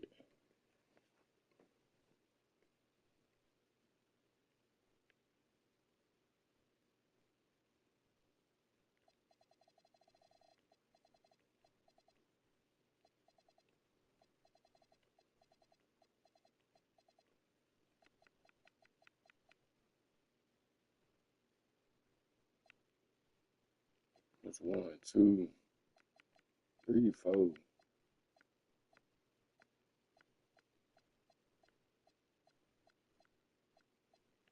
five, six, seven, 8, 9, 10, 11, 12, 13, 14, 15, 16, 17, 18.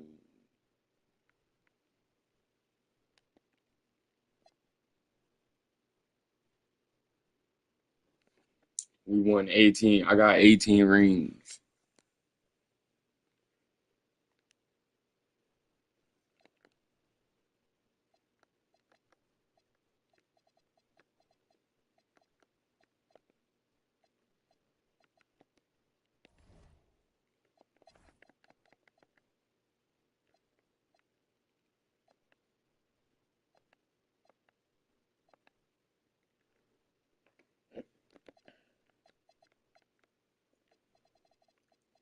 You can shoot.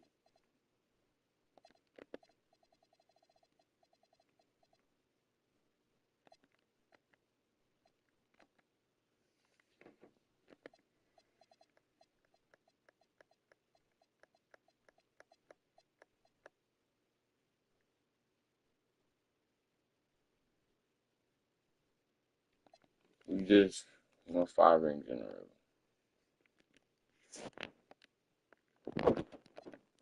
Can we go for 6?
I just let my point guard rock out?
appreciate y'all pulling up.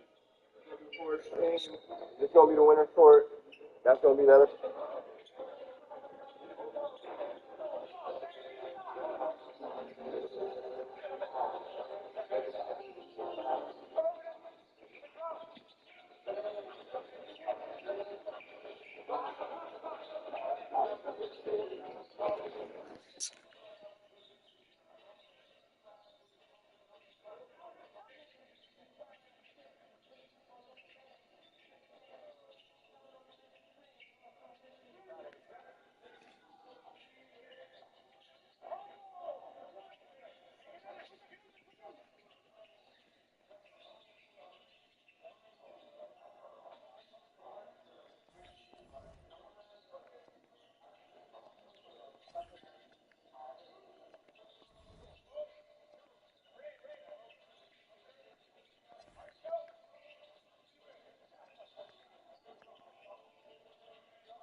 Came to the park for photos.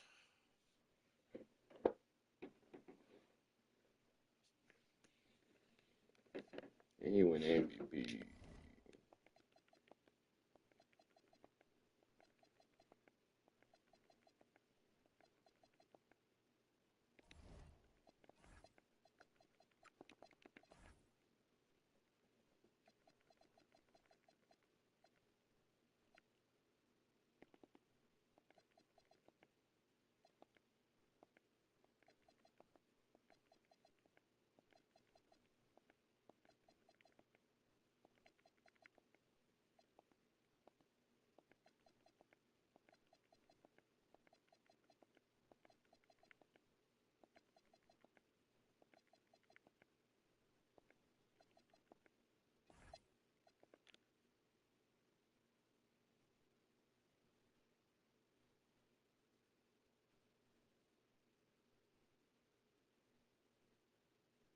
And we ain't get 6 in a row.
make your dream a reality right now.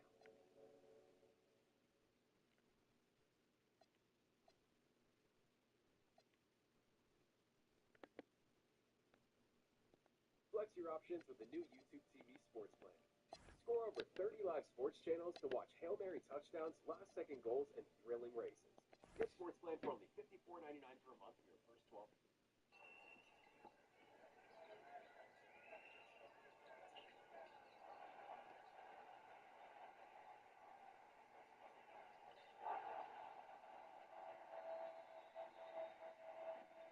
For a sensational coming weeks of FIBA basketball, of course, at 1891 on the zone, and look at that. Jurcic continues to impress. This is a friendly between France and Serbia here in Belgrade, and was it Wembanyama or was it Noah? Here we go. We'll get a look right here. Oh yeah, it was Wemby. And Noah had it stolen, and they get it back, and he throws it. Oh my goodness! That's the play of the game. The thing is, look at this. With Wemby, it's becoming just kind of, oh, great hands. Look at the defense. Oh, terrific play by Jokic. Persistent. Really helping this team. And now the turnover. Francisco, is he going to share it? Yes, he is to Wemby. Oh, my goodness. That was just a little bit of confusion by Serbia. Same for Serbia with the play of Jurcic. Showing their depth. Both teams. There's Jokic from deep. Oh, my. Jokic with the three. Well, when you're one of the best. Three-pointer from Middleton. Oh, are you kidding me? Wow. Seems like the more important it is from a confidence standpoint. You know, you could know that you won this game, and Rudy goes in and just hammers it home. Anything about it, man. Come out the bench. Fournier answers. And it goes. Goodrich gets it out to the wing, and Dobrich knocks down another three. Boy, they weren't making the threes early on in this game.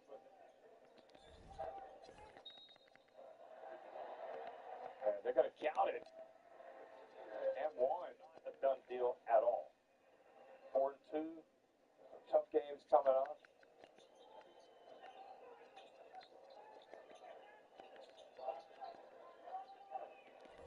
Francisco from deep knocks down the three. Noah's open. That's his shot, but it's a little bit off target. Up ahead, and Jurcic. Boy, they just have two made free throws by Abramovich. Oh, and he banks it in. I'm not sure he's on backboard, but it is a 2-point game. So will France be able to get up to three? Oh, wow, they almost turned it over. Here's Francisco. Oh, and he gets blocked. But he gets it back. He puts it up. And that is what a crazy finish. Oh, my. Wow. One, he might feel a little bit aggrieved by how they finished overall. Look at that great block. Abramovich just does so much on the deep. Guys, Cooler won't refill himself. Twice as vertical, man. Walmart really delivered. We got two centers. 7-1, 7-3.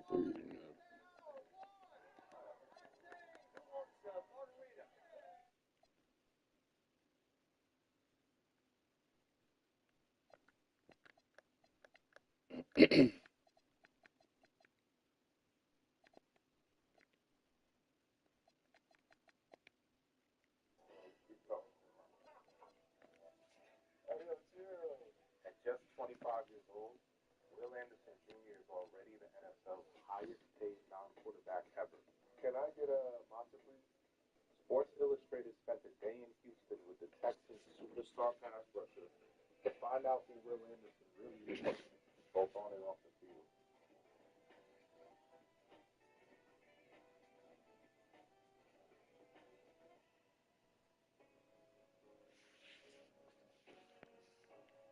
Yeah, man, the day opened me and my family with open arms. They loved us. It's really fast paced. It teach you a lot of discipline. It's a great city, great nightlife, great people. always changes getting used to the heat. I can say that. You put too much lotion on yourself out here, man, you're gonna sweat as soon as you get to the car. But ultimately, man, I think what's the mission? Coming here, obviously it's not about the nightlife. It's not about, going out all the time. It's about bringing this team to the Super Bowl, and that's really something that we want to do that's never been done here.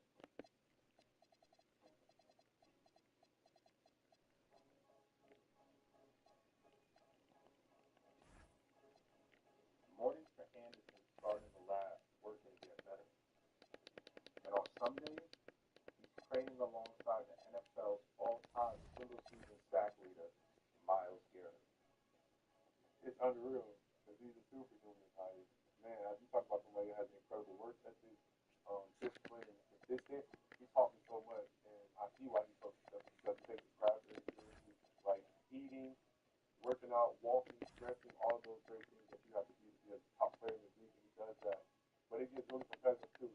We talk a lot of smack, and certain things he might be better than me at, certain things I might be better than him at, and we just keep working on those things. So one day you look up and I'm beating him in this, you beating me in that. But the competition makes both of us continue to grow in our game.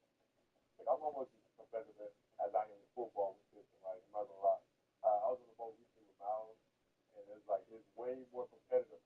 You can be competitive, but like your boy could be over there catching all the fish, and y'all using the same bait, same rod in the same area, and you won't catch nothing. So it's just like how competitive can you really be? It's really just about patience, and like man, just hoping the fish fight when y'all fish.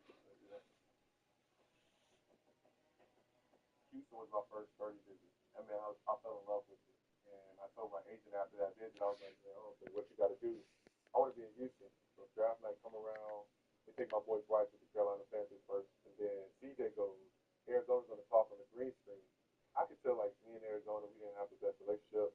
And so they're still up, and I get a phone call from Houston. And D'Amico, I'm thinking he's calling me like, hey, man, like, sorry we couldn't get you, and he was like, they're drafting you.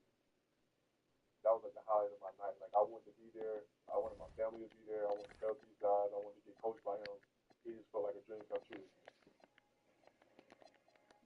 A lot of people were saying like they gave up too much for him, all this other stuff. But then it gave me the confidence. It was like, okay, I'm somewhere where they really want me. They're gonna do something like that. Speaking with D'Amico when I first got there, he was like, we don't want you to be Superman. We just want you to be real innocent that you were in Alabama, and he taught me how to go through my process.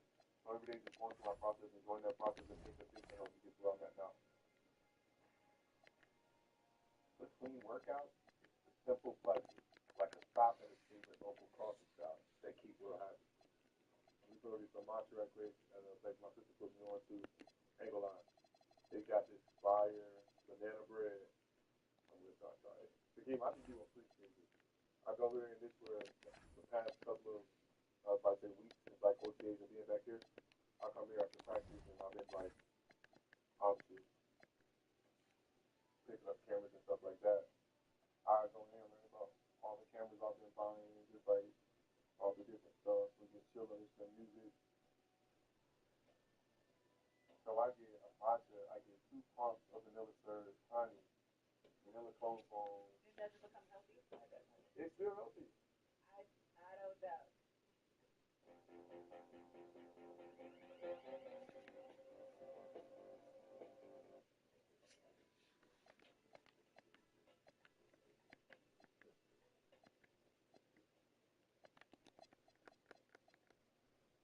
How you doing?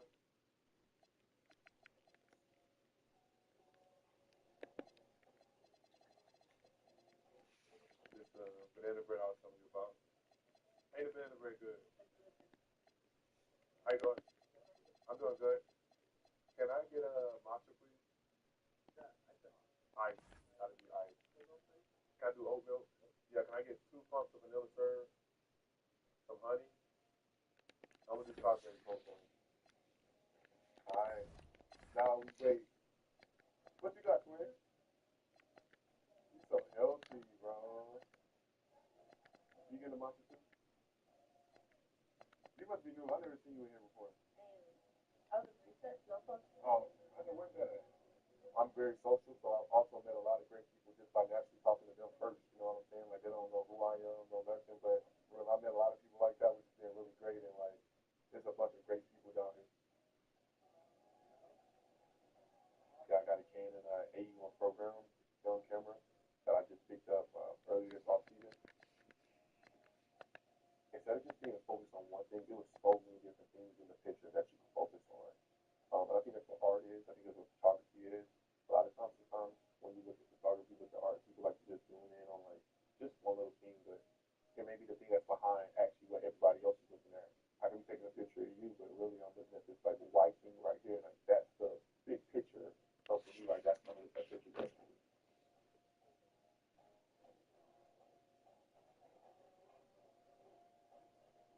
Mm-hmm. It's good. I told you. But also, in a way, what he's working Oh, on. I'm about to Seeing no the doubt. game from the I got my Netherlands, Tuesdays. obviously, Have my you're on McGriddle the and sideline, my you just apple look fritter and on kind of Tuesdays, but anticipate I what lost kind of in things are there. coming. When I'm I out think there that's like now, one of I the need to things I make learned sure from now, I right see now, the and same got way. done with them. CJ running with Because the I told centers you for pretty Christmas, much I got all some of stuff training to camp. So I be when did thinking his I did teammates know that he belongs? For safety Evan Williams, it was a I moment could not in like this training this year, camp, but but healthier. actually before that. Healthier, It was one healthier. rep during OTAs where Last he year was my first time man having on an concussion. over I route, got which down is to from yeah, outside like leverage, which best is like return when the you're trying to toughest box route. in You're and going out to get as stuff a like corner, that. just a true runaway from your It's that leverage. He, got in a that's low the hip hardest and part. started taking Sometimes off. I His feel like feet if I started, eat like he crap, looked I like a have my road best runner. Then, game. yeah, ended up And getting a then PBU sometimes on when the I do opposite like crap, side I of the know I field. have And my it was best like, games. But okay, honestly, this I guy felt has once I the felt ability, and like in a I have week, a lot he of in the respect right for him. range to help you. Like Anytime I'm out there with last him, longer just when super it comes to confident like because I playing know the he's going to help game, me. get And to the fourth quarter, anytime you get my someone like body that to feels say those good. I kind feel of happy things, more it means a energy. lot. So CJ running I from think the the most guys in consistent his you own want to get secondary, but even also from by like I watching remember some of the DeVille best. when he first This met week, me. the Pack will visit I one was of in the those cafeteria corners, at the Tigers one day, and 2024 I had like Defensive close Player of shoes the and Year, like a Denver's whole bunch Spencer of like Kent, somebody that I have a ton of cars and respect stuff. for and I still He talk was to like, here man, and you there to want to try to last get a long tips from time him. in the league, you got to be But I competitive don't and know if it weird gets like any that. better than him. He was It's also never kind of like rushed. If you ever aesthetically watch looking him, like he's never technically making, low he's key, never huh? looks Like, you know, super it's fast like because he's never out of I just position. like And doing the job and the the people great way to tell a corner is, if they're always looking like they're panicking, then it's kind of a bad thing. It's a poise factor. If there's one guy that seems pretty comfortable already, it's CJ. The 45 field compared points action to sports. alongside Let's celebrity go, class Lassie. and Go best back over geography, there. we'll curate the thing that goes well beyond football. Galaxy, Think come about it, over man. here. This will be like what your last year. Maybe you have 2 real good Do something you like actually believe that Matt LaFleur yeah, is something like elevated. Think about it from a cover standpoint. It probably can't get too busy, like from the fashion standpoint. This was for Illustrated, man, like his clothes.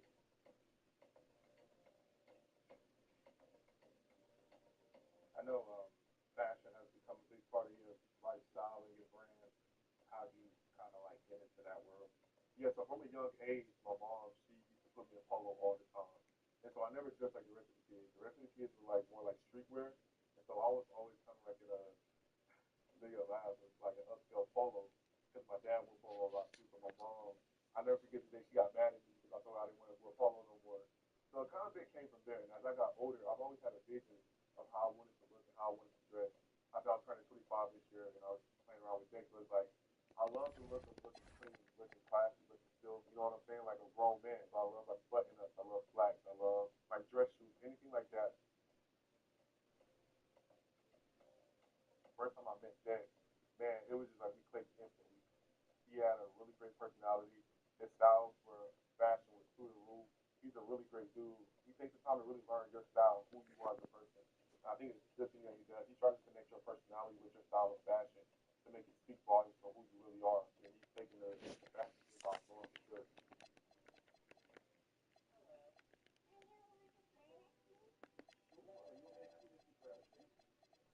This journey with childhood cancer comes at you in waves.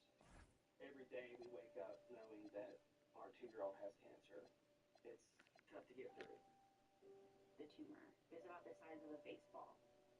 I believe in the power of hope.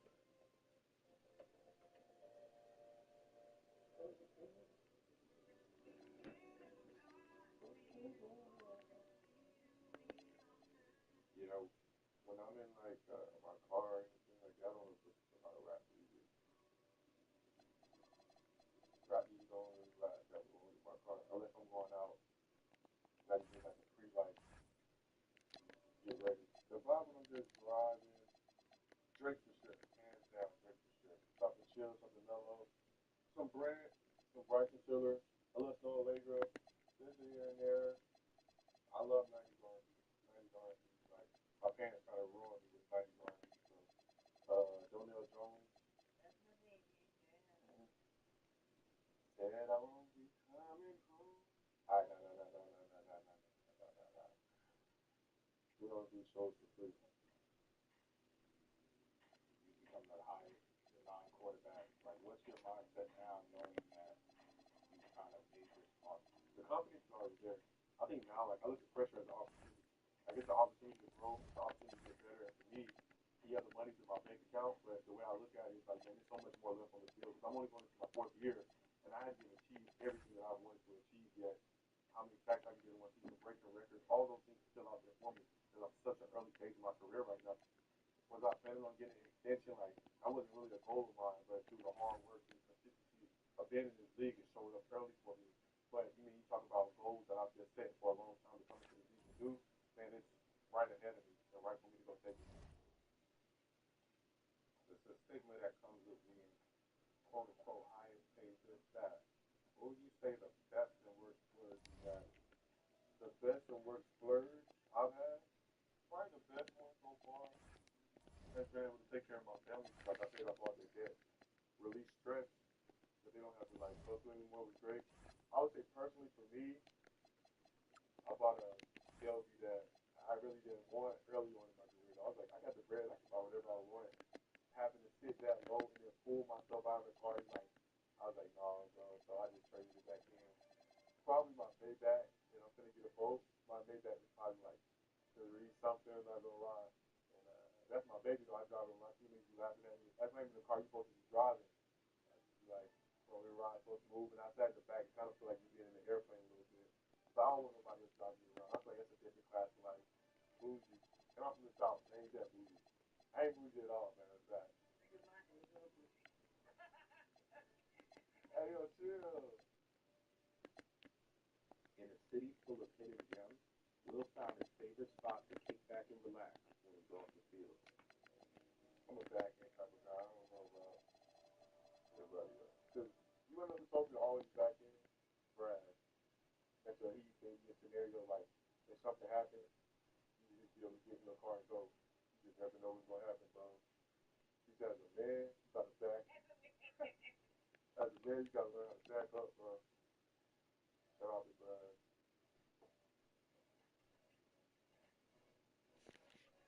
So we at the post now. Got a whole bunch of like food places and stuff. One of my favorite areas to come is still. It's a great vibe to sit down. They got art shows, good food.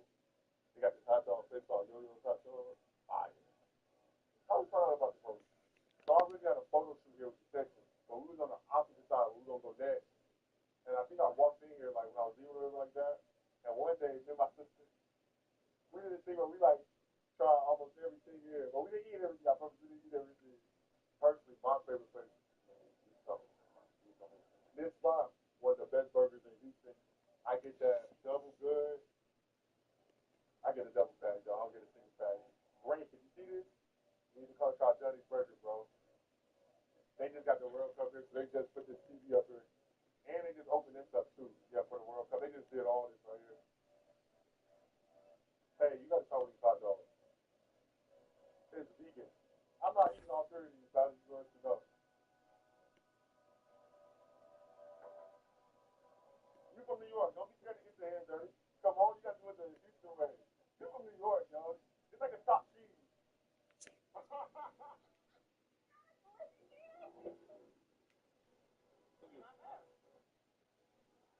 But like I said, it's a good place to come chill. Nobody really bothering you for real.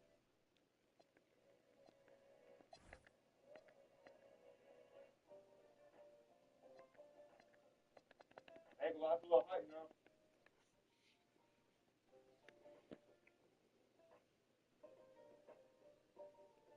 Woo, woo. How you doing? Yep. I got the hot dog residue on my face.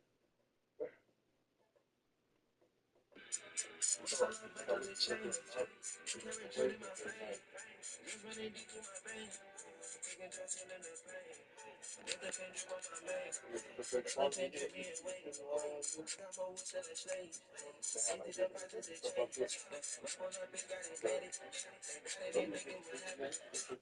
feeling, some vibes, you know, like scenery.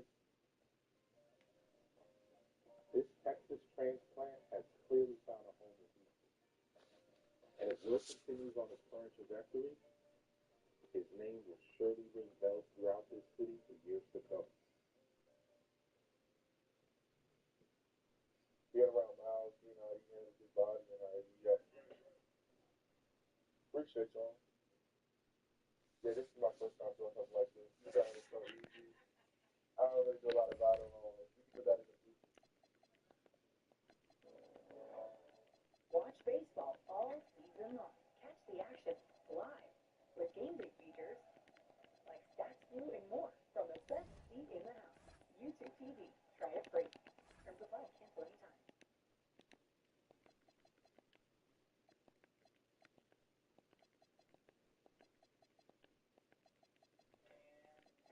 Am I supposed to be looking at the camera? Look, I have a problem. Verizon gives me cash back and Verizon dollars every single month. Just a being customer. Not so many places to shop. Where, choose, even groceries. It's out of control. Where are you dropping your Verizon dollars? It's really like, oh my god.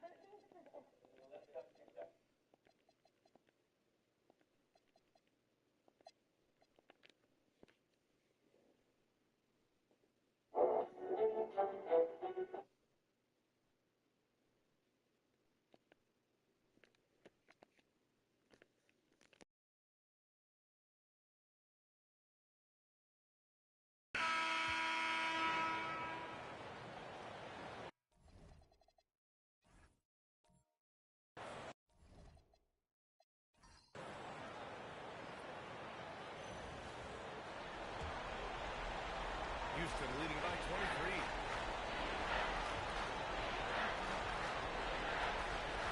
Andrews block. Pass to Morrison. The fader. And the shot goes. Morrison's got 27 points.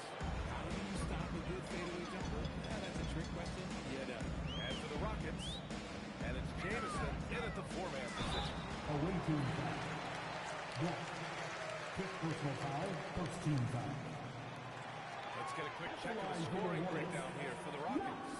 Look, throughout this entire game, they've done a great job of drawing fouls. And as a result, they got a ton of points from the free throw line. That's keeping them in it. Another thing they're doing well tonight is shooting from long distance. All game long, they've been finding openings at the perimeter. And he drops the first. And Houston will go for a different look here.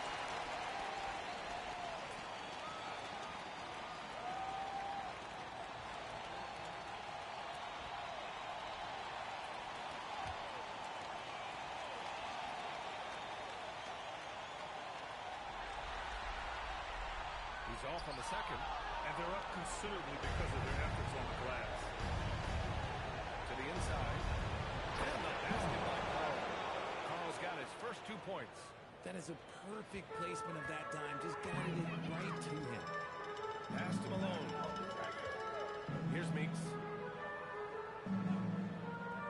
Here's Knox. A rebound by Simmons. Houston shooting it well. Around 55% of the game. To the paint. Hart. Hey, it's blocked by Simmons. Shot from the low post is good. That's 3 buckets in a row off assists. Just over a minute played here in the fourth. Here's Malone. Uses the glass to finish the layup. They're having a good half offensively, shooting over 50% from the field now, trying to close the gap. Pass to Jemison. Now here's Simmons. That one's good for 2. Simmons has got 35 in the game. And another great assist.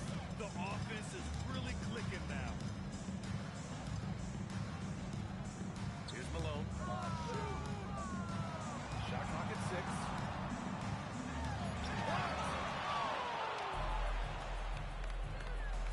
Here's Jemison. Pass to Morrison.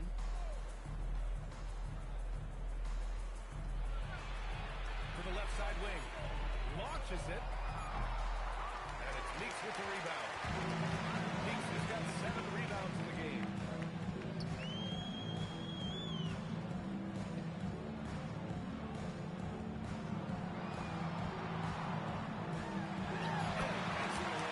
He's someone opposing defenses have a hard time game planning for. Here's Walsh. Pass to Morrison.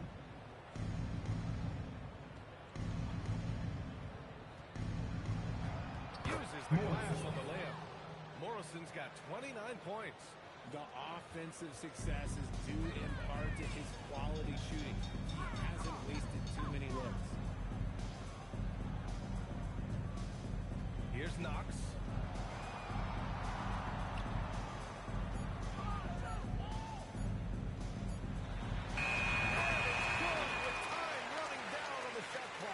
Well, after an uneven first half, he's managed to right the ship and get things going. Timeout call. Houston. Adjustments are a part of every game and every quarter of a game. I think Coach sees something here. Yeah, this is a good opportunity to get your group together and make sure everyone is on the same page.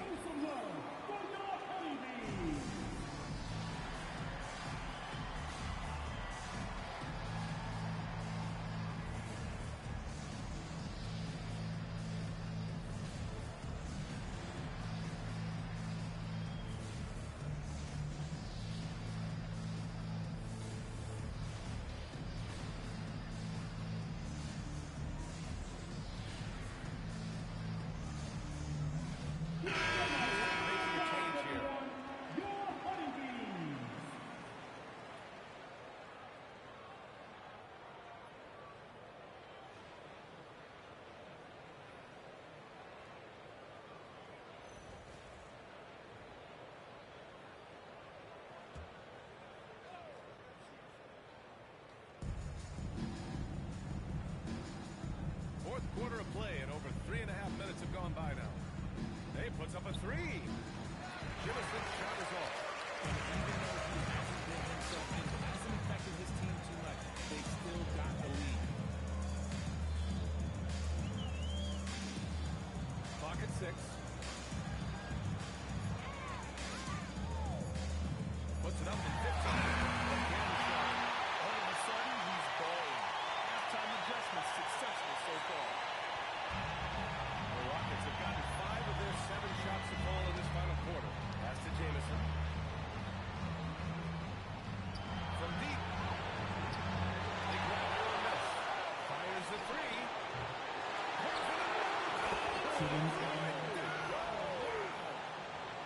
And their offensive rebounding is such a strength for them when he's on the floor. Yeah, he really helps them extend possessions, doesn't he? Yeah, you can feel Coach smiling on the sidelines with every offensive board. And the Hornets with possession here. Timeout call. After the basket by Houston. Charlotte calls timeout.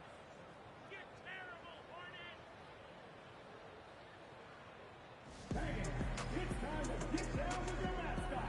Let's get to your dancing mascot, Hugo.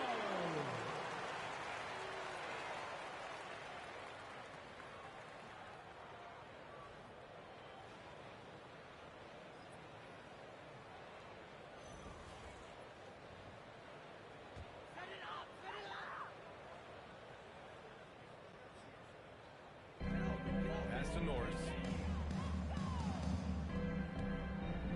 Here's Meeks. Oh, it's stolen. Here's Mullins.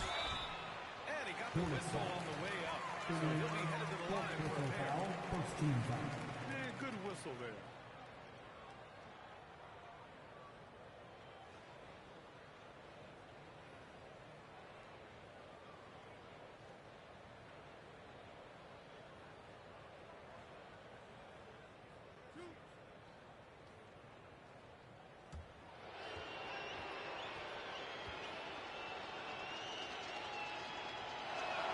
They knocks down the first one.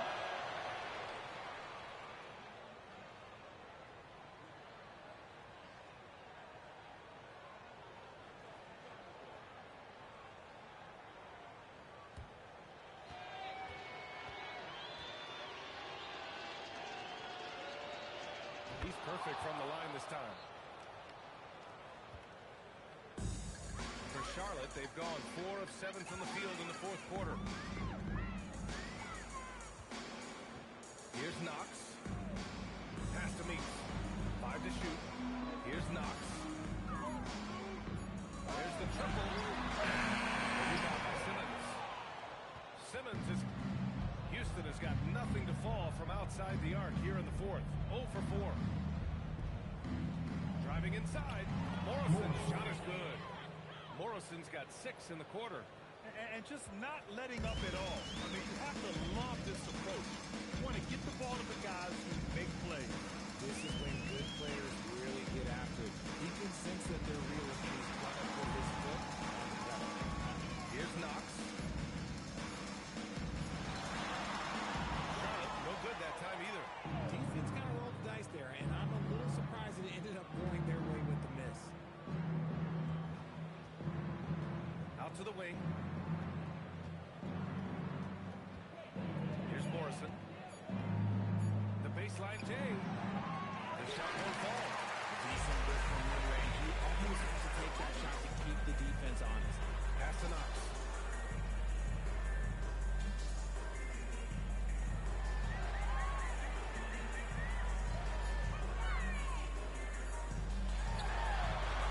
Another miss. Boy, they're in a funk right now. The Rockets have gotten 7 of 12 shots to drop in this fourth quarter. To the middle. Here's Simmons. Simmons, By Simmons. assisted by He's earning his keep offensively, a key part of their winning effort at this point. Here's Knox. And there's the rejection. They retain possession. They set the pick. Charlotte needs to get off a shot. And out of bounds. Houston will have it. Miscommunication oftentimes leads to turnovers. That's something they'll want to discuss.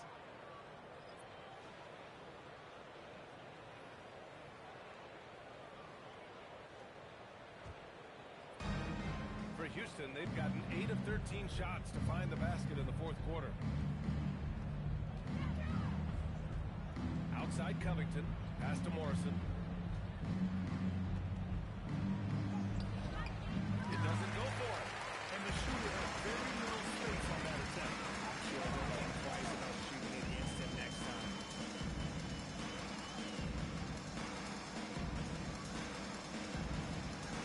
11 feet out. It's held in by Houston. Here's Jemison. Pass to Covington. Here's Jemison.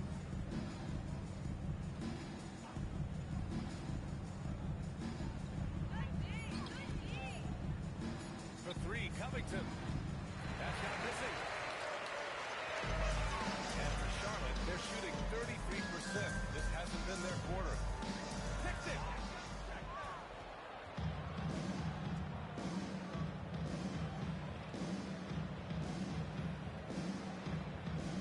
Pass to Jemison. Here's Morrison. That's tipped. Now the Hornets moving it up.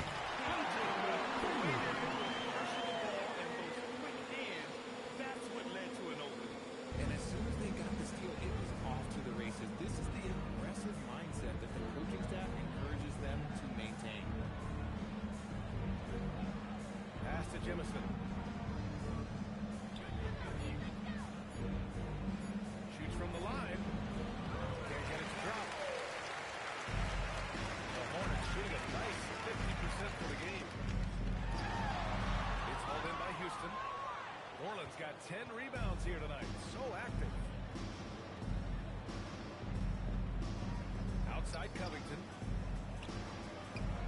Banked it in off the glass.